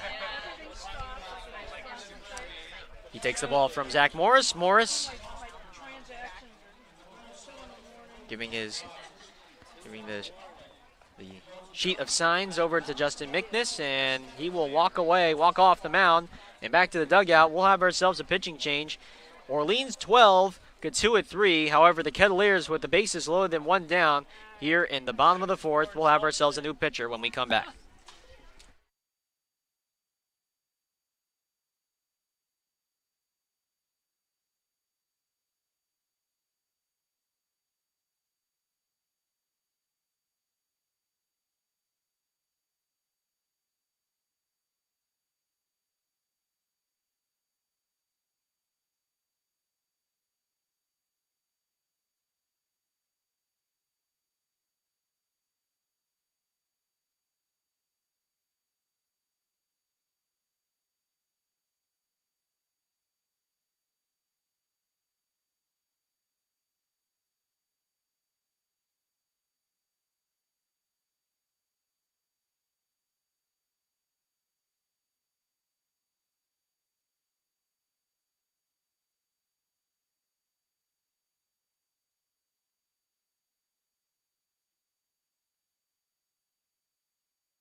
Bases loaded, 1 out here in the last of the fourth. Orleans 12, Cotuit 3. Kettleers, though, threatening with their best chance offensively.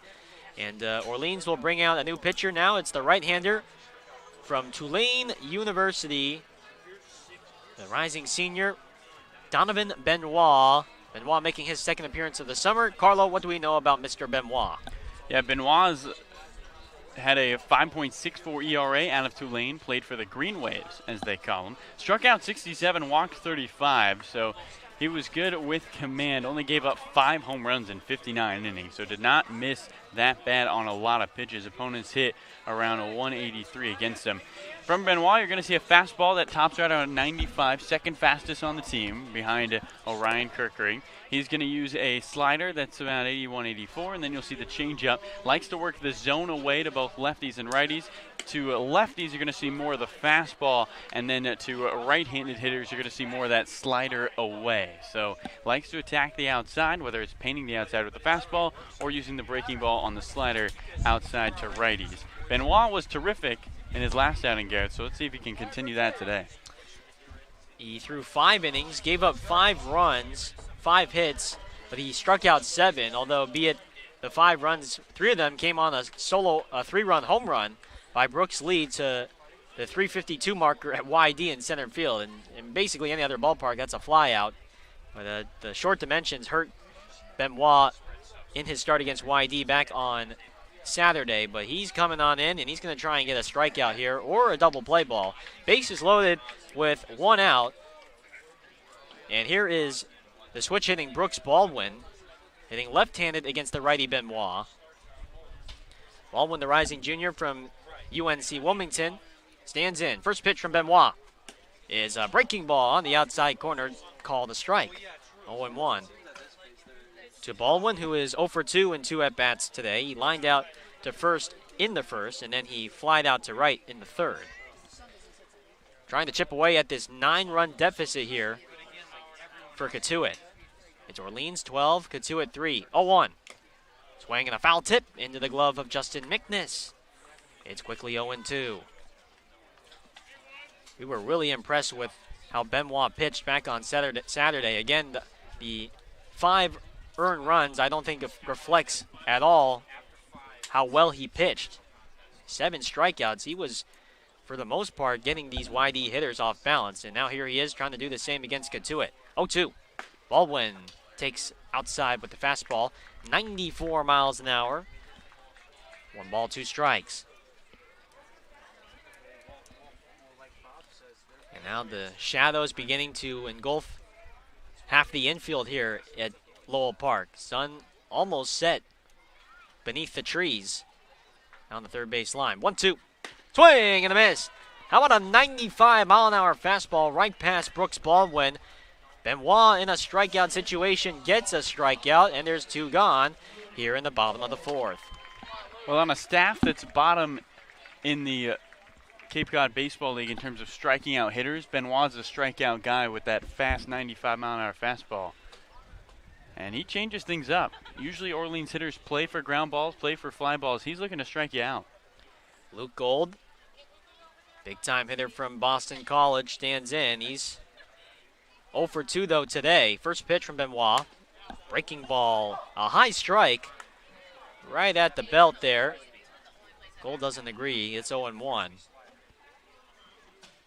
Gold has struck out swinging his first time up against Grissom Jr., and then he bounced into a fielder's choice in the third. 0-1 pitch is down low with the fastball, 1-1. That fielder's choice, by fact, was the result of a pop-up to the shortstop, Benjamin Blackwell. Blackwell dropped that pop-up, but then the runner at first was thrown out by Julio Marcano, who was there to back up the play. A ball in the strike, the pitch. In the dirt, good block by Justin McNiss as he keeps that ball out in front of him. 2-1 now. Cotuit with 2 runs here in this bottom of the 4th on a 2-run double by John Rhodes. 12-3 Orleans. It's been quite the 4th inning. 2 balls and a strike. Benoit at the set, the pitch. Breaking ball, and Gold gets a piece of it off the end of the bat. And so now Benoit brings it back to a 2-2 count. Rivertown on deck for Cotuit if Gold can extend this inning. Bases loaded with 2 out. 2-2. Benoit versus Luke Gold. A righty-on-righty matchup. Benoit gets the sign from Justin Mickness. He's at the set. The 2-2 pitch. Breaking ball. Hit softly on the ground to short. Blackwell plays it. Underhand toss to second. Not in time. Coming in to score is Rhodes from third. Cummings beats out the underhand feed from Benjamin Blackwell. And a third run now here in the 4th inning. It's now 12-4 Orleans. And Carlo, I think Benjamin Blackwell was just being too passive on that ground ball. He waited a long time for that ball to arrive to him. He did not charge it. He wasn't aggressive, and it ended up costing him as the feed to second for the force out was too late. You got to know that Cole Cummings already has 4 stolen bases on the year and has got terrific speed. It looks like Kelly Nicholson's going to go to the pen. Kelly Nicholson walking out. That's a tough way for Jonathan Benoit to go out if that is indeed his final pitch. He got the ground ball, but Benjamin Blackwell played back on that. Didn't charge it. And instead it costs Orleans a run as Benoit will depart. He'll jog out back to the first base dugout. His outing is over. So with the bases loaded and 2 down, it's Orleans 12, Cotuit 4. And Jake Salm will come in and be the new relief pitcher for Orleans when we come back here on the Birds Broadcast Network.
Left-hander Jake Salm out of UCLA is the new pitcher for Orleans, and he comes in with 2 down and the bases loaded here in the last of the 4th. Orleans holding a 12-4 lead here in the 4th, but Cotuit has scored 3 runs here in this 4th inning, and this is the 3rd pitcher of the inning already for the Firebirds. Carlo, what do we know about Jake Salm, the lefty?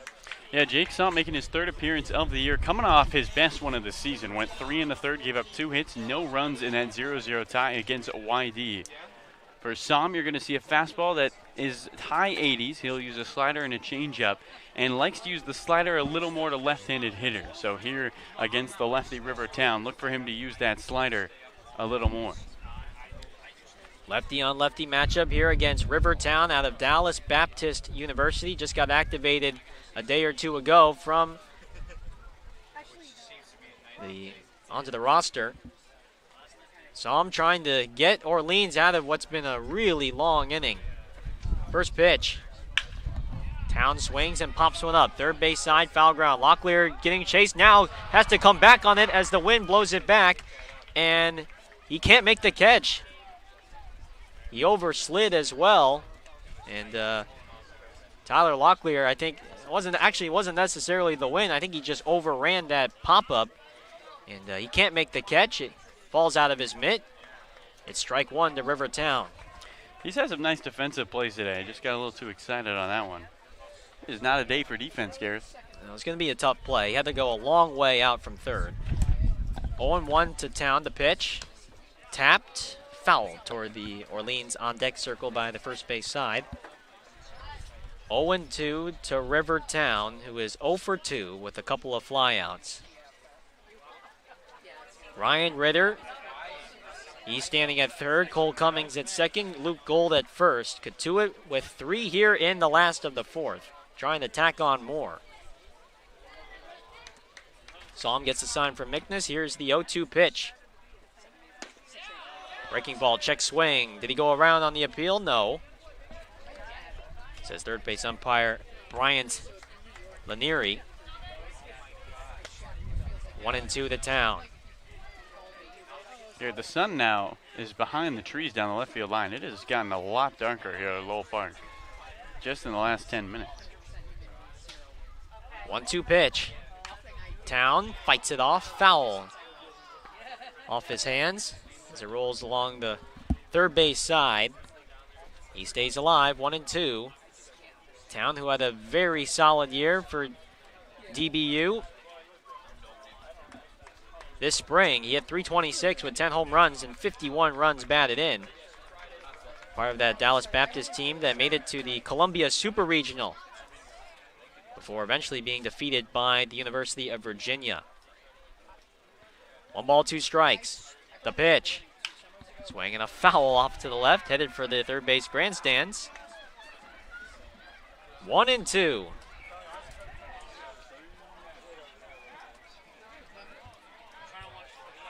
Already over 2 hours on the official game time. And we are not even halfway through this one.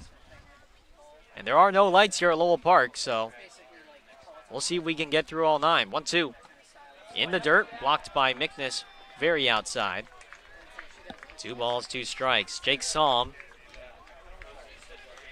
who in 3 appearances has pitched 5 2/3 innings, 5 strikeouts over 2 walks. His ERA is at 6.35, but that was because of a tough first outing against Chatham back last Monday where he surrendered 4 earned runs. His last 2 outings, no runs. As the 2-2 pitch, another one in the dirt. Great block by Mickness to his left. And it's now full, 3-2. 2 easy takes from Rivertown on pitches not close on the outside. And now, with the bases loaded and 2 down, runners will get a head start here. Salm has to come in here against Town. Count is full. Here it is. The pitch. Hit on the ground to second. Chanier to his left. Gobbles it up. Fires to first. Inning over. Peyton Chanier to his left. Makes the play. And the side is retired. Cotuit picks up 3 runs on 2 hits, 1 error, and they strand the bases loaded. And Orleans, well, they got out of what could have been definitely a much worse offensive inning. We go to the 5th. Orleans 12, Cotuit 4, and our sideline reporter Noah Searson is standing by with manager Kelly Nicholson. Yeah, appreciate it, Gareth. So, Skip, obviously an offensive explosion tonight, putting up double-digit runs in this one. A big reason why Peyton Chanier, first game active, 3 plate appearances, 3 runs scored. What has he brought to the lineup for you guys? What are your first impressions on him? Well, it's a lot of energy, right? He's a really good player, played for Ole Miss. He's just an energy giver. He's a winner. It's good enthusiasm every pitch, and it was good to see him get his first hit tonight, lead off with that first hit line drive up the middle. And between Locke's bomb and DeLauter's home run, a lot of offense in this one, but you don't want to get complacent, and we saw it in that last inning. Cotuit's got some fight in it. So how do you make sure that you guys, have your foot on the gas pedal the entire game? Hey, we just have to keep playing good baseball, keep throwing strikes, keep putting the ball in play, right? Be mindful on the bases, and we should be okay. All right, appreciate it, Skip. Back to you guys in the booth. All right, thanks so much, Noah. Good insight from our manager, Kelly Nicholson, for our 4th inning, our 5th inning, I should say, mid-game interview. As we're in the top of the 5th now, Orleans 12, Cotuit 4, and we have ourselves a new pitcher now for Cotuit. So Will Jacobson, he will depart after just the 1 inning, and Dalton Radins, the rising junior from Wofford University, will come in. He's a 6'4", 195-pound right-hander from Ackworth, Georgia, and he's a submarine pitcher, Carlo. What do we know about Dalton Radens? Yeah, Radens doesn't throw a lot of velocity. Fastball tops out at 81, according to our stats guys, of course, providing us all the insight. Can use the slider, that's around 72, and the changeup around 71. You want to change speeds, throw this guy into the game. You're going to see a lot of fastballs to lefties and then more sliders to the righties. Of course, submarine guy, so he likes to work the bottom of the zone. But it'll be interesting, Gareth. I mean, Mike Roberts clearly just trying to change things up on an offense that's been on fire, and he does that by bringing in Radens, who's got a quite unique arm slot. So Dalton Radens coming on in. And he's going to face the top of the order here for Orleans. Radens, in making his 5th appearance on the summer, has a 2.45 ERA. He's thrown 3 2/3 innings with 4 strikeouts over 1 walk. First pitch to Chanier, and the submarine pitcher pumps in a 79-mile-an-hour fastball right down the middle, taken for strike 1, 0-1. Last pitched against Hyannis 2 days ago, and he pitched 1 inning, allowed 1 run and 3 hits. Breaking ball at 71 miles an hour, low, 1-1.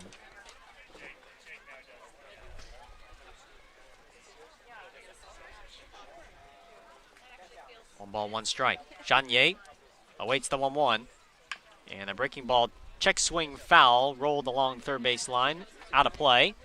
And it's 1-2.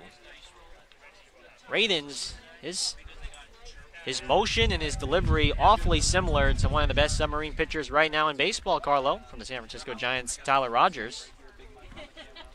That release point not exactly right near the ground level, but it's pretty close. He really gets that arm slot down there. 1-2 pitch. Chanier cranks one down the left field line, headed for the corner, foul. As it bounces up against the fence on a hop. So after seeing Will Jacobson pump in low to mid-90s with the fastball, now here comes high 70s. High 70s stuff from Dalton Radens. It's 1-2 to Chanier. And you wonder why he's out in front of that one. It's hard to stay back on that pitch.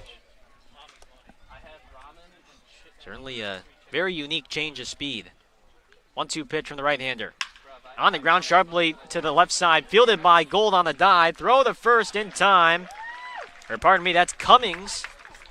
Nice play by the UC Santa Barbara third baseman, diving to his left to rob Chanier of a base hit. And there's one away here in the 5th. Yeah, a couple of defensive changes for Cotuit. Blake Klassen is at first. Matthew Donnellan is behind the plate now. Those are the 2 defensive changes. Jared McKenzie swing and a miss on the 81-mile-an-hour heater from Dalton Radens. It's 0-1. So as you said, Klassen taking over for Martorella at first. And Donlin now behind the plate. 0-1 pitch.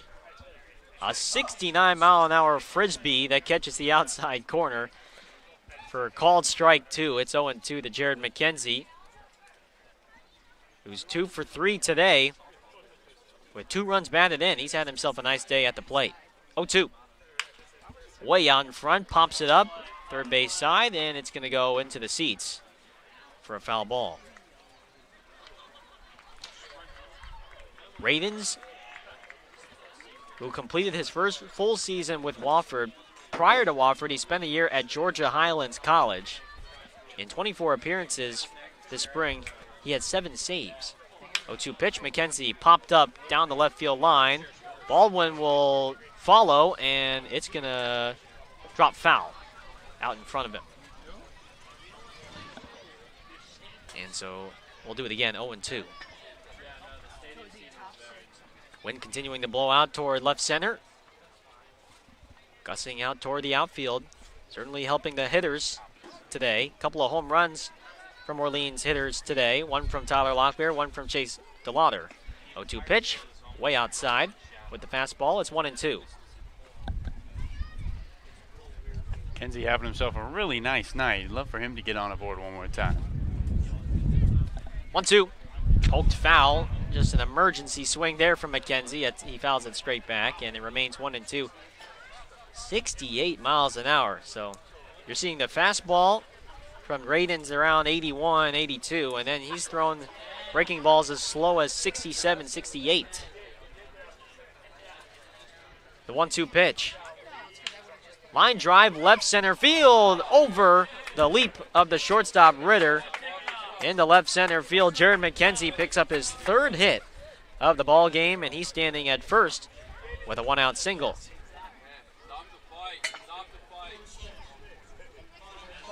So McKenzie, who came into this game with just 4 hits and 25 at-bats, and the batting average of just 160, picks up already his 3rd hit of this ball game, and we're in the top of the 5th with Orleans leading 12-4.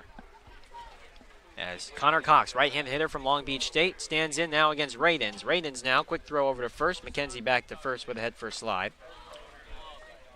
It's interesting, Gareth. The Firebirds have a day off tomorrow. They've played 7 games in a row, but I'm sure if you asked Kelly Nicholson, he probably wouldn't want the day off. Cox first pitch swing, pops it foul, headed for the cornhole out about 30 feet behind us here at our broadcast table. We're positioned right off to the right of home plate, behind the fence, of course. 0-1 to Connor Cox, who is 0 for 3 with a pair of strikeouts, and he reached down the fielder's choice. Swings at the 0-1 and fouls that one straight back. Not going to lie, I flinched at that one. Coming toward us, it's 0-2. Our producer, Matt, would have caught it. I think he just caught our umbrella He there. caught our tent here, which we probably don't need at this point, but it's okay. Weather was hovering around the high 80s here in Cotuit before now the sun has set, and now it's very comfortable. Slight breeze as McKenzie is checked on again by Radins. He's back to first with a slide. So now it's very comfortable weather here at Cotuit. No balls, 2 strikes. Here's the pitch from Radins, and a breaking ball down low for ball 1, 1-2.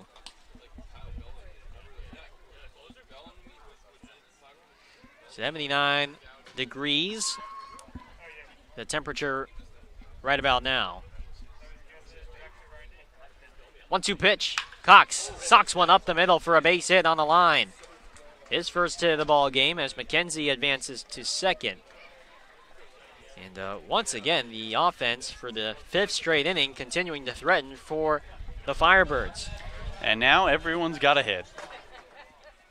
Except the man coming up, Mac Goodhart. So Matt Goodhart trying to certainly join in on the fun. He's on the outside looking in. He walked back in the 4th. He's 0 for 2. First pitch, breaking ball, very low. 1 ball, no strikes to the University of Arkansas first baseman Matt Goodhart, who's still searching for his first hit of the summer. He's hitless through 4 at-bats. Only his 2nd game on the Cape so far. 1-0 pitch. Ooh, that catches the outside corner. Wraps around the other half. Count even at 1 to Goodhart. Radins, in 59 innings pitched this spring, had 62 strikeouts over 20 walks. 1-1 pitch. Backdoor slider on the outside corner at 70 miles an hour, and it's taken for strike 2. It's 1-2 now. Yeah, Radins loves the slider to left-handed batters. And he's been able to paint the outside twice. He led the team and SoCon Conference in saves with 7 this year. The 1-2 pitch. Swing and a miss. Goodhart down swinging on the Frisbee slider from Radins. And there's 2 away here in the top of the 5th.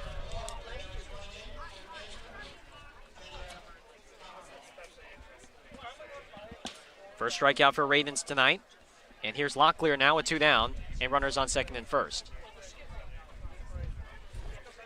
Orleans with 3 runs in the 1st, 2 runs in the 2nd, 2 runs in the 3rd, and then 5 runs in the 4th. They've scored in every inning so far. Can they do it again here in the 5th? First pitch to Locklear is a slider that catches the knees for a called strike, 0-1.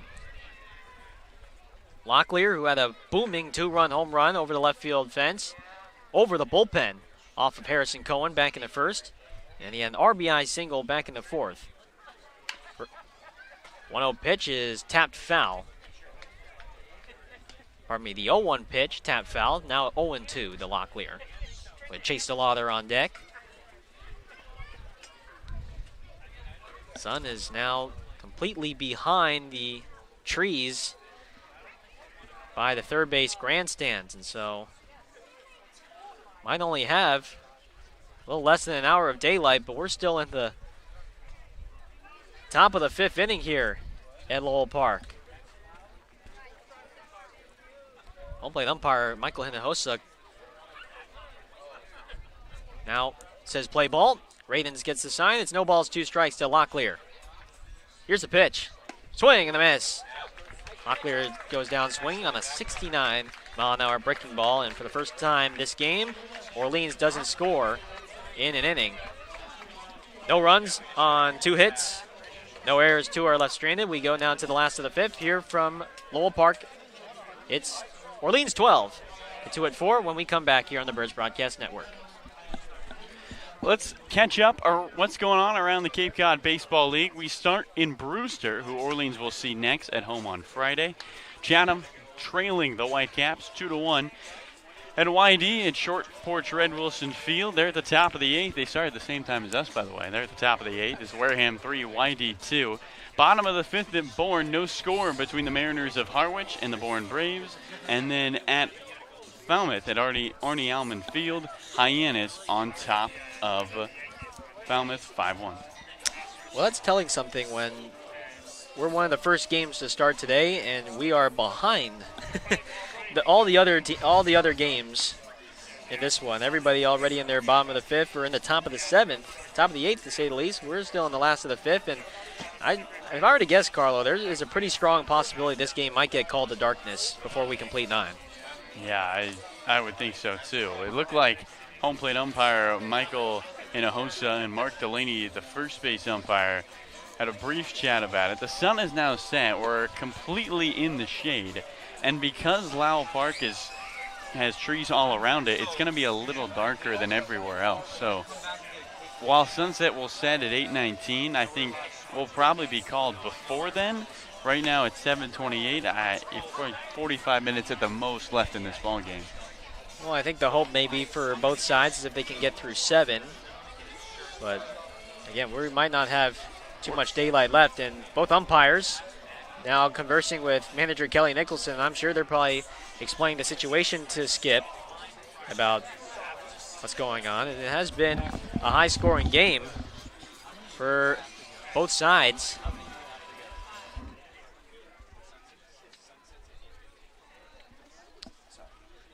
So Jake Somm remaining in the ball game for Orleans.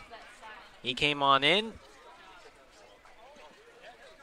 and pitched an inning. Or not an inning, he pitched 1/3 of an inning. Came in and got Rivertown out on a ground ball with the bases loaded and 2 down to retire the last of the 4th. And here he comes on in for the beginning of the 5th. Bottom 5, Orleans 12, Cotuit 4. He's going to face Blake Klassen. First pitch, fastball at the knees at 86 miles an hour. A called strike, 0-1. Should be noted, Gareth, that we do have to go 5 innings for this to be a game. So you're Jake Somm here. You want 3 quick outs.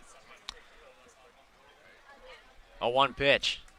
Klassen skies one behind third. Locklear, shallow left field by the foul line, makes the catch in fair ground. 1 away here in the bottom of the 5th.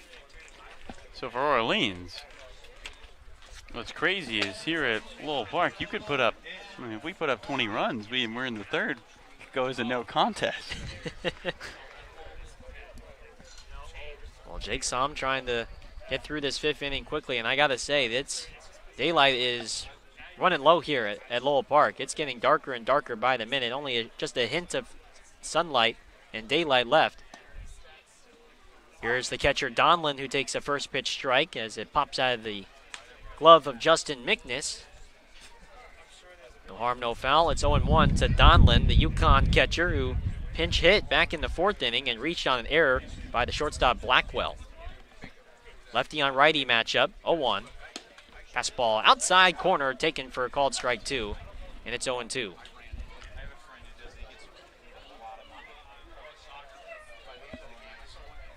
Jake Salm, the 3rd reliever in the ballgame for Orleans so far in this one.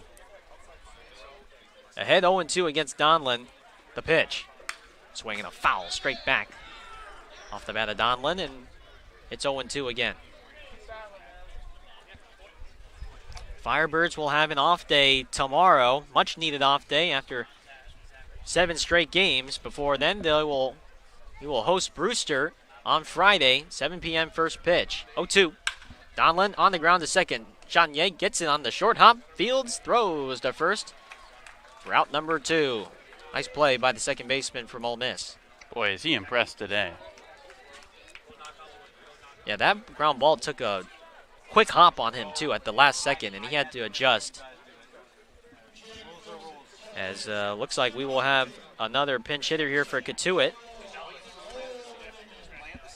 And it's going to be the right-handed hitting rising junior from Old Dominion University, Andy Garriola, and here comes manager Kelly Nicholson.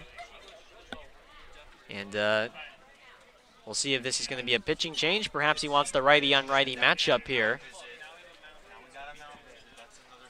And Kelly Nicholson asks for the ball from Jake Salm, and that's going to be it for Jake Salm. He does another nice job in his 4th appearance of the summer. He's done a nice job bouncing back from his rough first outing against Chatham. And he will depart, and we will have ourselves a new pitcher here when we come back on the Birds Broadcast Network. It's Orleans 12, Cotuit 4 with nobody on and 2 out.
Orleans 12, Cotuit 4.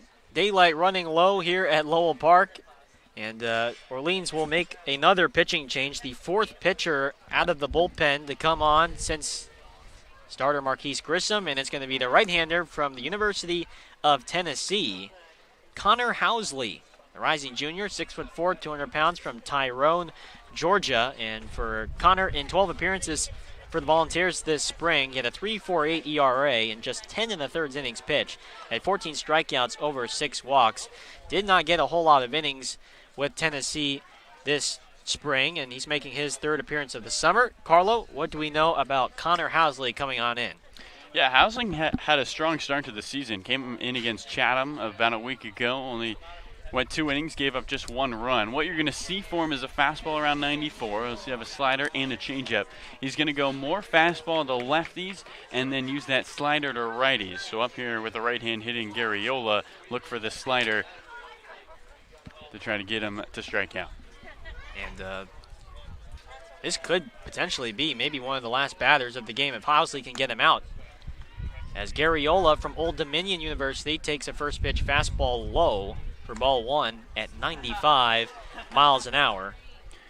You're right, Gareth. We thought, 8:19 sunset. At 8:19 we'd probably be done. No. 1-0 pitch, fastball outside, 2-0. And again, the trees that are at least I mean, I've already speculated, man. He gets like 50, 60 feet tall. 2-0 pitch, fastball at the knees, taken for a called strike. It's 2-1.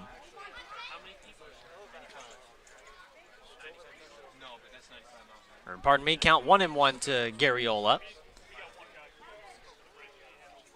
1-1 pitch. Swinging a foul off the mask of Justin Mickness.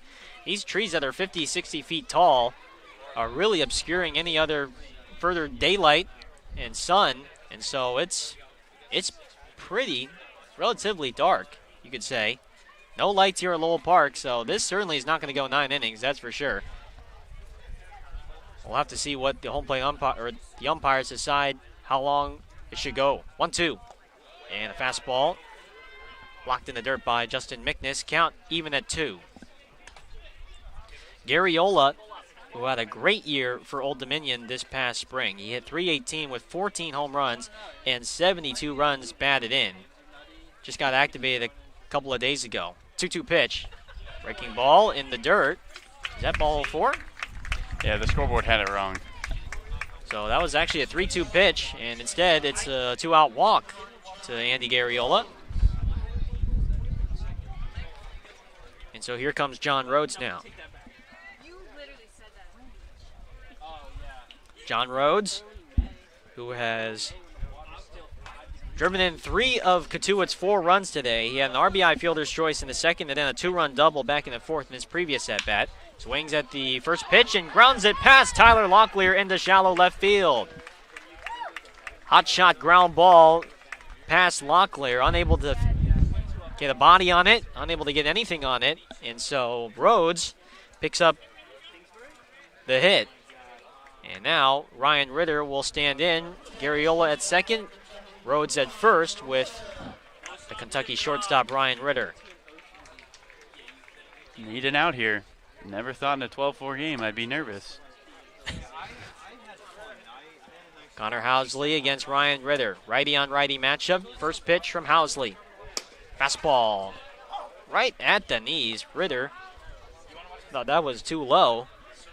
95 mile an hour fastball from Housley. He really pumps it up there in the mid-90s from what we've seen so far. It's 0-1.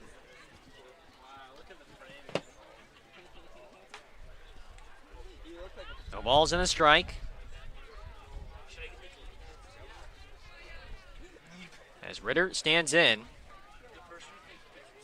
Pinch hitter Brett Roberts on deck for Cotuit. 0-1. And a slider that is low and in. 1-1. Orleans 12, Cotuit 4. Firebirds with a day off tomorrow before hosting Brewster on Friday night, and then a home-and-home with Chatham for 4th of July weekend. 1-1 pitch is low with the fastball, 2-1.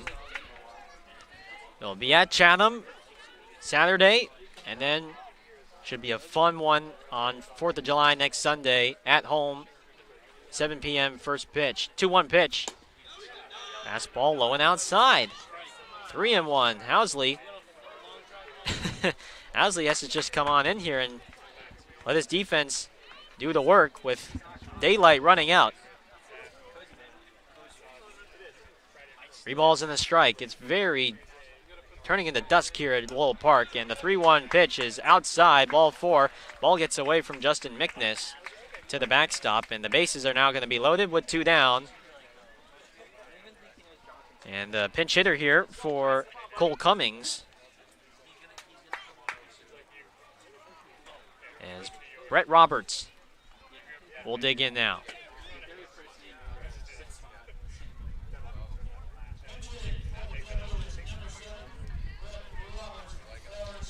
So Roberts, who is committed to Florida State after a great season at Tennessee Tech University, he committed back on June 10th. We'll try and keep this inning alive, keep the game alive for Cotuit.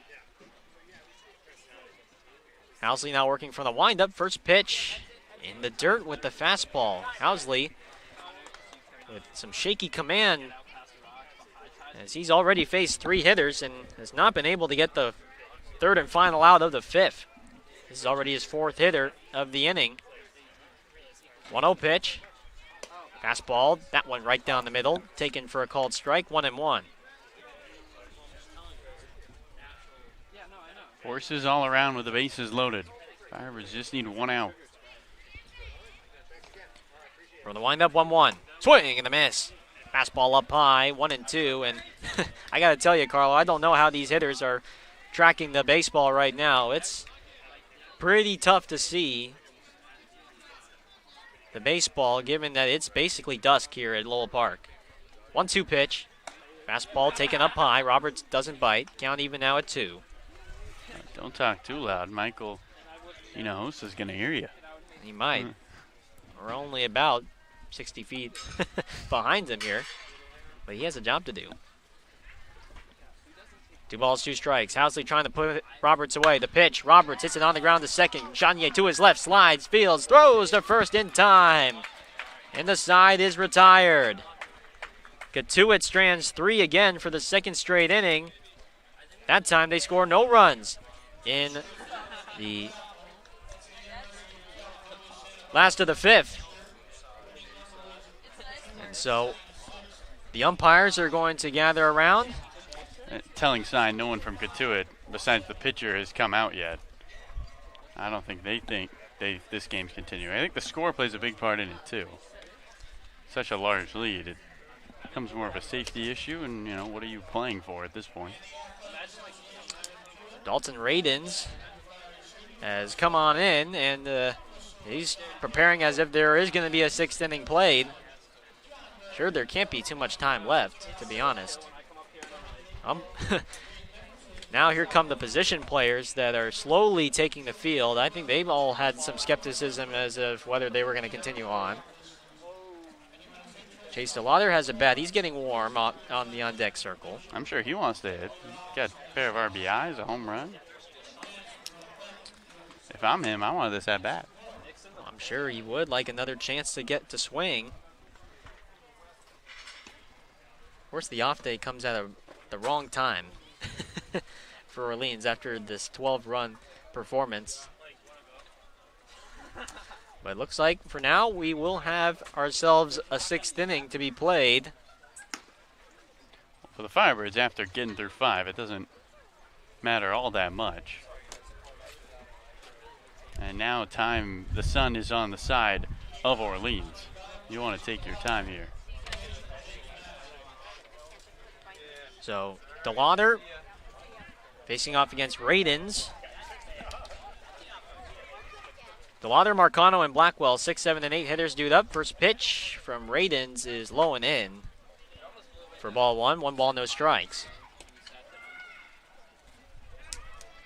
DeLauter with a solo blast to left center field. His 2nd home run of the summer. Takes a pitch on the outside corner for a called strike, 1-1.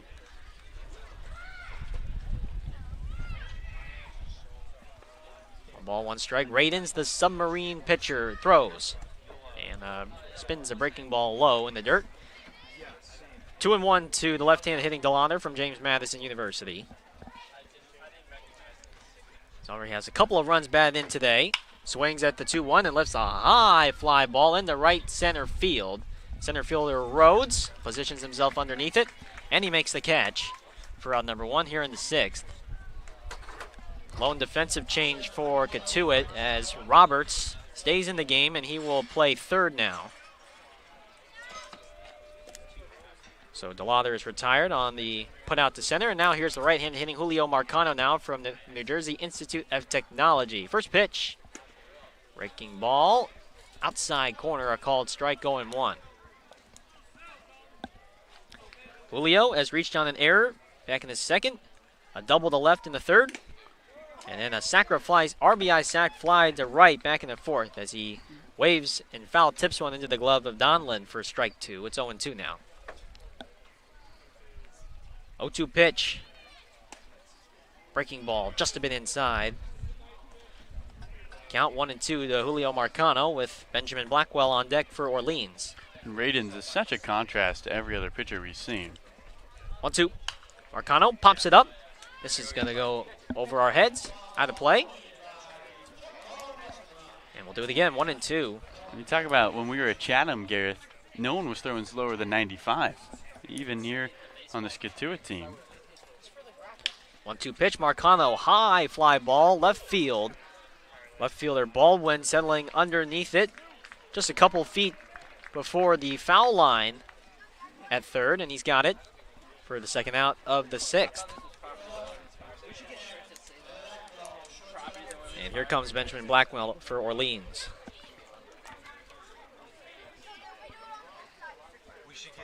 It is dusk here at Lowell Park.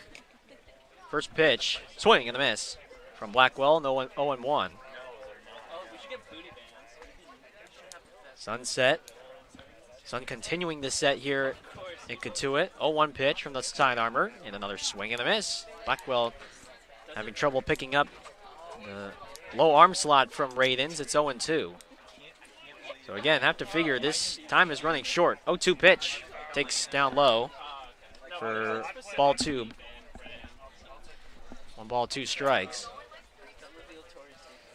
With Justin Mickness on deck, here's the 1-2. And Blackwell swings and misses for strike 3.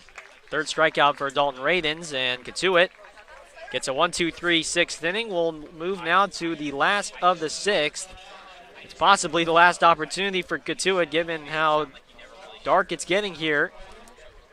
And the umpires once again are meeting up here. They're right up against the first base side, trying to see whether do we continue playing or is this or is that the game? We'll have an answer for you when we come back here on the Birds Broadcast Network.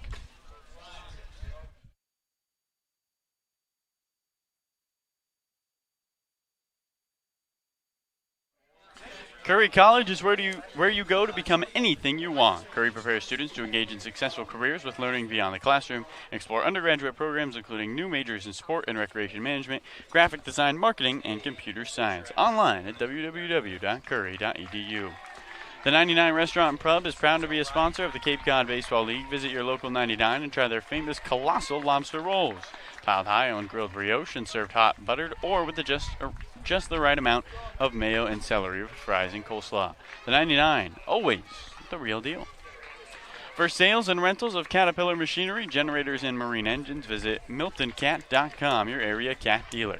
Milton Cat, the Cape and Islands Caterpillar dealer, is proud to be a sponsor of today's ballgame. All right, we are continuing the play here in the last of the 6th, although it's going to be probably not for much longer, and we have ourselves a new pitcher, the 6th pitcher of the game for the Firebirds. It's going to be the right-hander from the University of South Florida, Orion Kerkering, rising sophomore from USF. He's a 6'2", 204-pound right-hander, a temporary player on the roster, and he did make his summer debut on Saturday at YD, but he received a blown save as Orleans, they failed to hold a 1-run lead into the 9th. Kerkering gave up 2 runs without allowing a hit to lose the game. Definitely the hardest loss so far for the Firebirds this summer. But Carlo, what should we know about Orion and what he's going to throw here in this last of the 6th? Yeah, we're about to see the hardest throwing righty in the lineup. 96 miles an hour. He tops out. It's all fastball slider. Slider is about 82, 86. He's going to use the slider a little more to righties, the fastball more to lefties, and he's always trying to attack the outside part of the zone.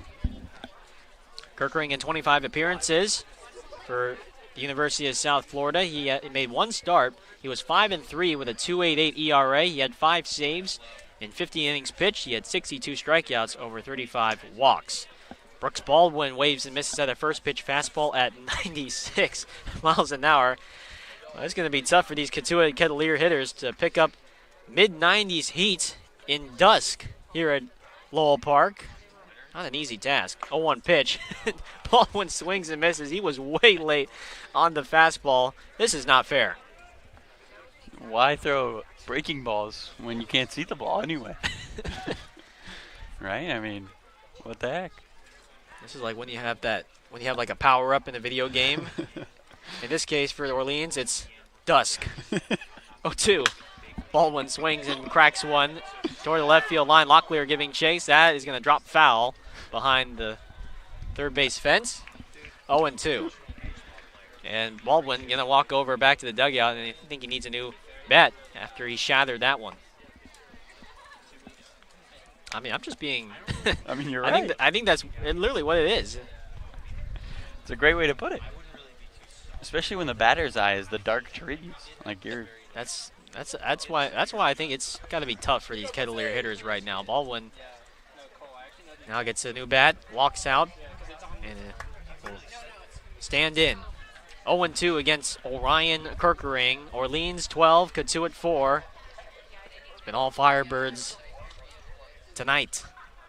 0-2. Breaking ball outside. 1-2. Got to figure, too, for Justin Mickness behind the plate. Can't be the easiest thing in the world also trying to catch Orion Kirkering given the dusk conditions. 1-2. Swing and a miss. 95-mile-an-hour fastball. Kirkering strikes out Baldwin for out number 1 here in the 6th. I can't imagine we go past this half inning. I'd be very surprised if we continue on, depending on how fast Kirkering goes. As Luke Gold, right-handed hitter from Boston College, first pitch, fastball right down the middle at 95, 0-1. You see how effective Kirkering can be out of that bullpen. Just throws gas. 0-1 pitch, there's a slider down low and in the dirt. Count even at 1. Kirkering by far the hardest throwing pitcher on the Firebirds team. Actually, Housley is probably a close second in velocity. 1-1. Slider low. Count 2-1. Housley throws that fastball around 94, 95, but Kirkering has been getting a lot more 95, 96s on the radar. 2-1 pitch. Fastball top foul. Headed for the Kettleers dugout. Almost hit Brett Roberts out there, who's sitting up top on the top step. Brett Roberts almost took one to the face. Did a good job getting out of the way. Gets a hug from one of his teammates. 2-2 pitch, popped up by Gold. This is going to go over our heads, out of play, and who's going to get it amongst all the kids? Oh, there's about 7 or 8 kids that are trying to get that baseball, and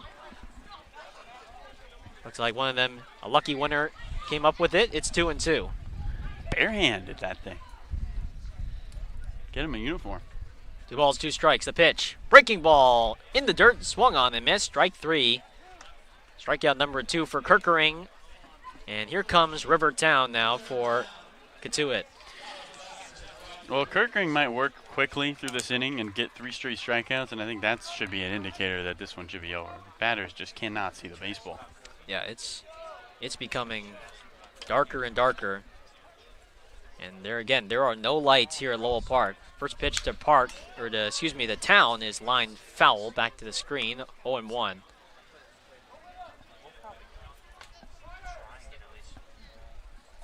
Town today is 0 for 3 with a couple of flyouts, and then he bounced out to Peyton Chanier at second. The 0-1 pitch is spiked. Ouch. That one hit Mickness on a bounce off his chest protector. And that was a fastball, too. That probably didn't feel very good from Justin Mickness. Count even at 1 to the left-hand hitting Town from Dallas Baptist University. 1-1 pitch. Town hammers one. Well struck to center field. McKenzie backing up, still backing up, just shy of the fence. And he makes the catch to retire the side. A 1-2-3 inning for Orion Kirkering. The home plate umpire, Michael Hinojosa, has his arms up. And that is it. That's going to be the ball game.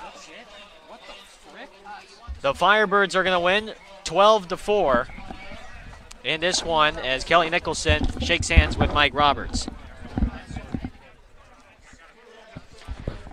Well, we're going to try to get Jared McKenzie over here to talk to us in the booth. As Noah Searson, our sideline reporter, is going to have Peyton Chatinier, a 6-inning ball game with a total of 16 runs. And the Firebirds get a win as the offense explodes here at Lowell Park. Off day tomorrow for the Firebirds. And then they'll be facing Brewster at home on Friday. 2-run home run by Tyler Locklear. Highlight tonight, Jared McKenzie with 3 hits. That led the team. Nobody else had 3 hits. We'll get him over here. Also reached on an air back in the 4th. As the Firebirds high-fiving one another, talking to each other, wearing the camo unis. I'm sure if you ask Kelly Nicholson, this would probably be a day where he's like, I don't want the day off, even after playing 7 in a row, because of how well his team played today. Noah Searson hopefully and grab somebody. Players walking over towards the bullpen. Our own Gareth Kwok will try to get somebody.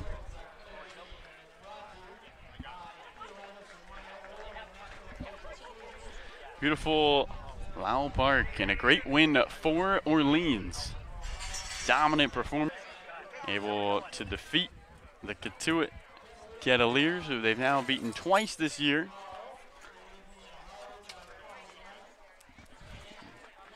Kettleers fall to 4-5. Orleans now Peyton Chattenay, and then we'll have Jared McKay.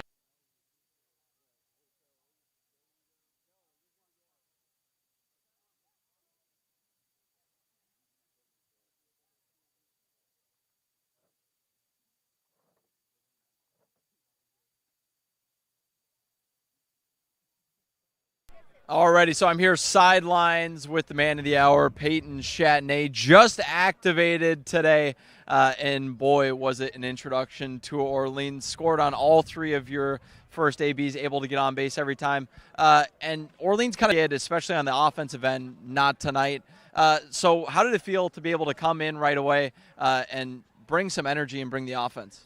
Well, man, it was a lot of fun. I mean, this is a great group of guys. They really embraced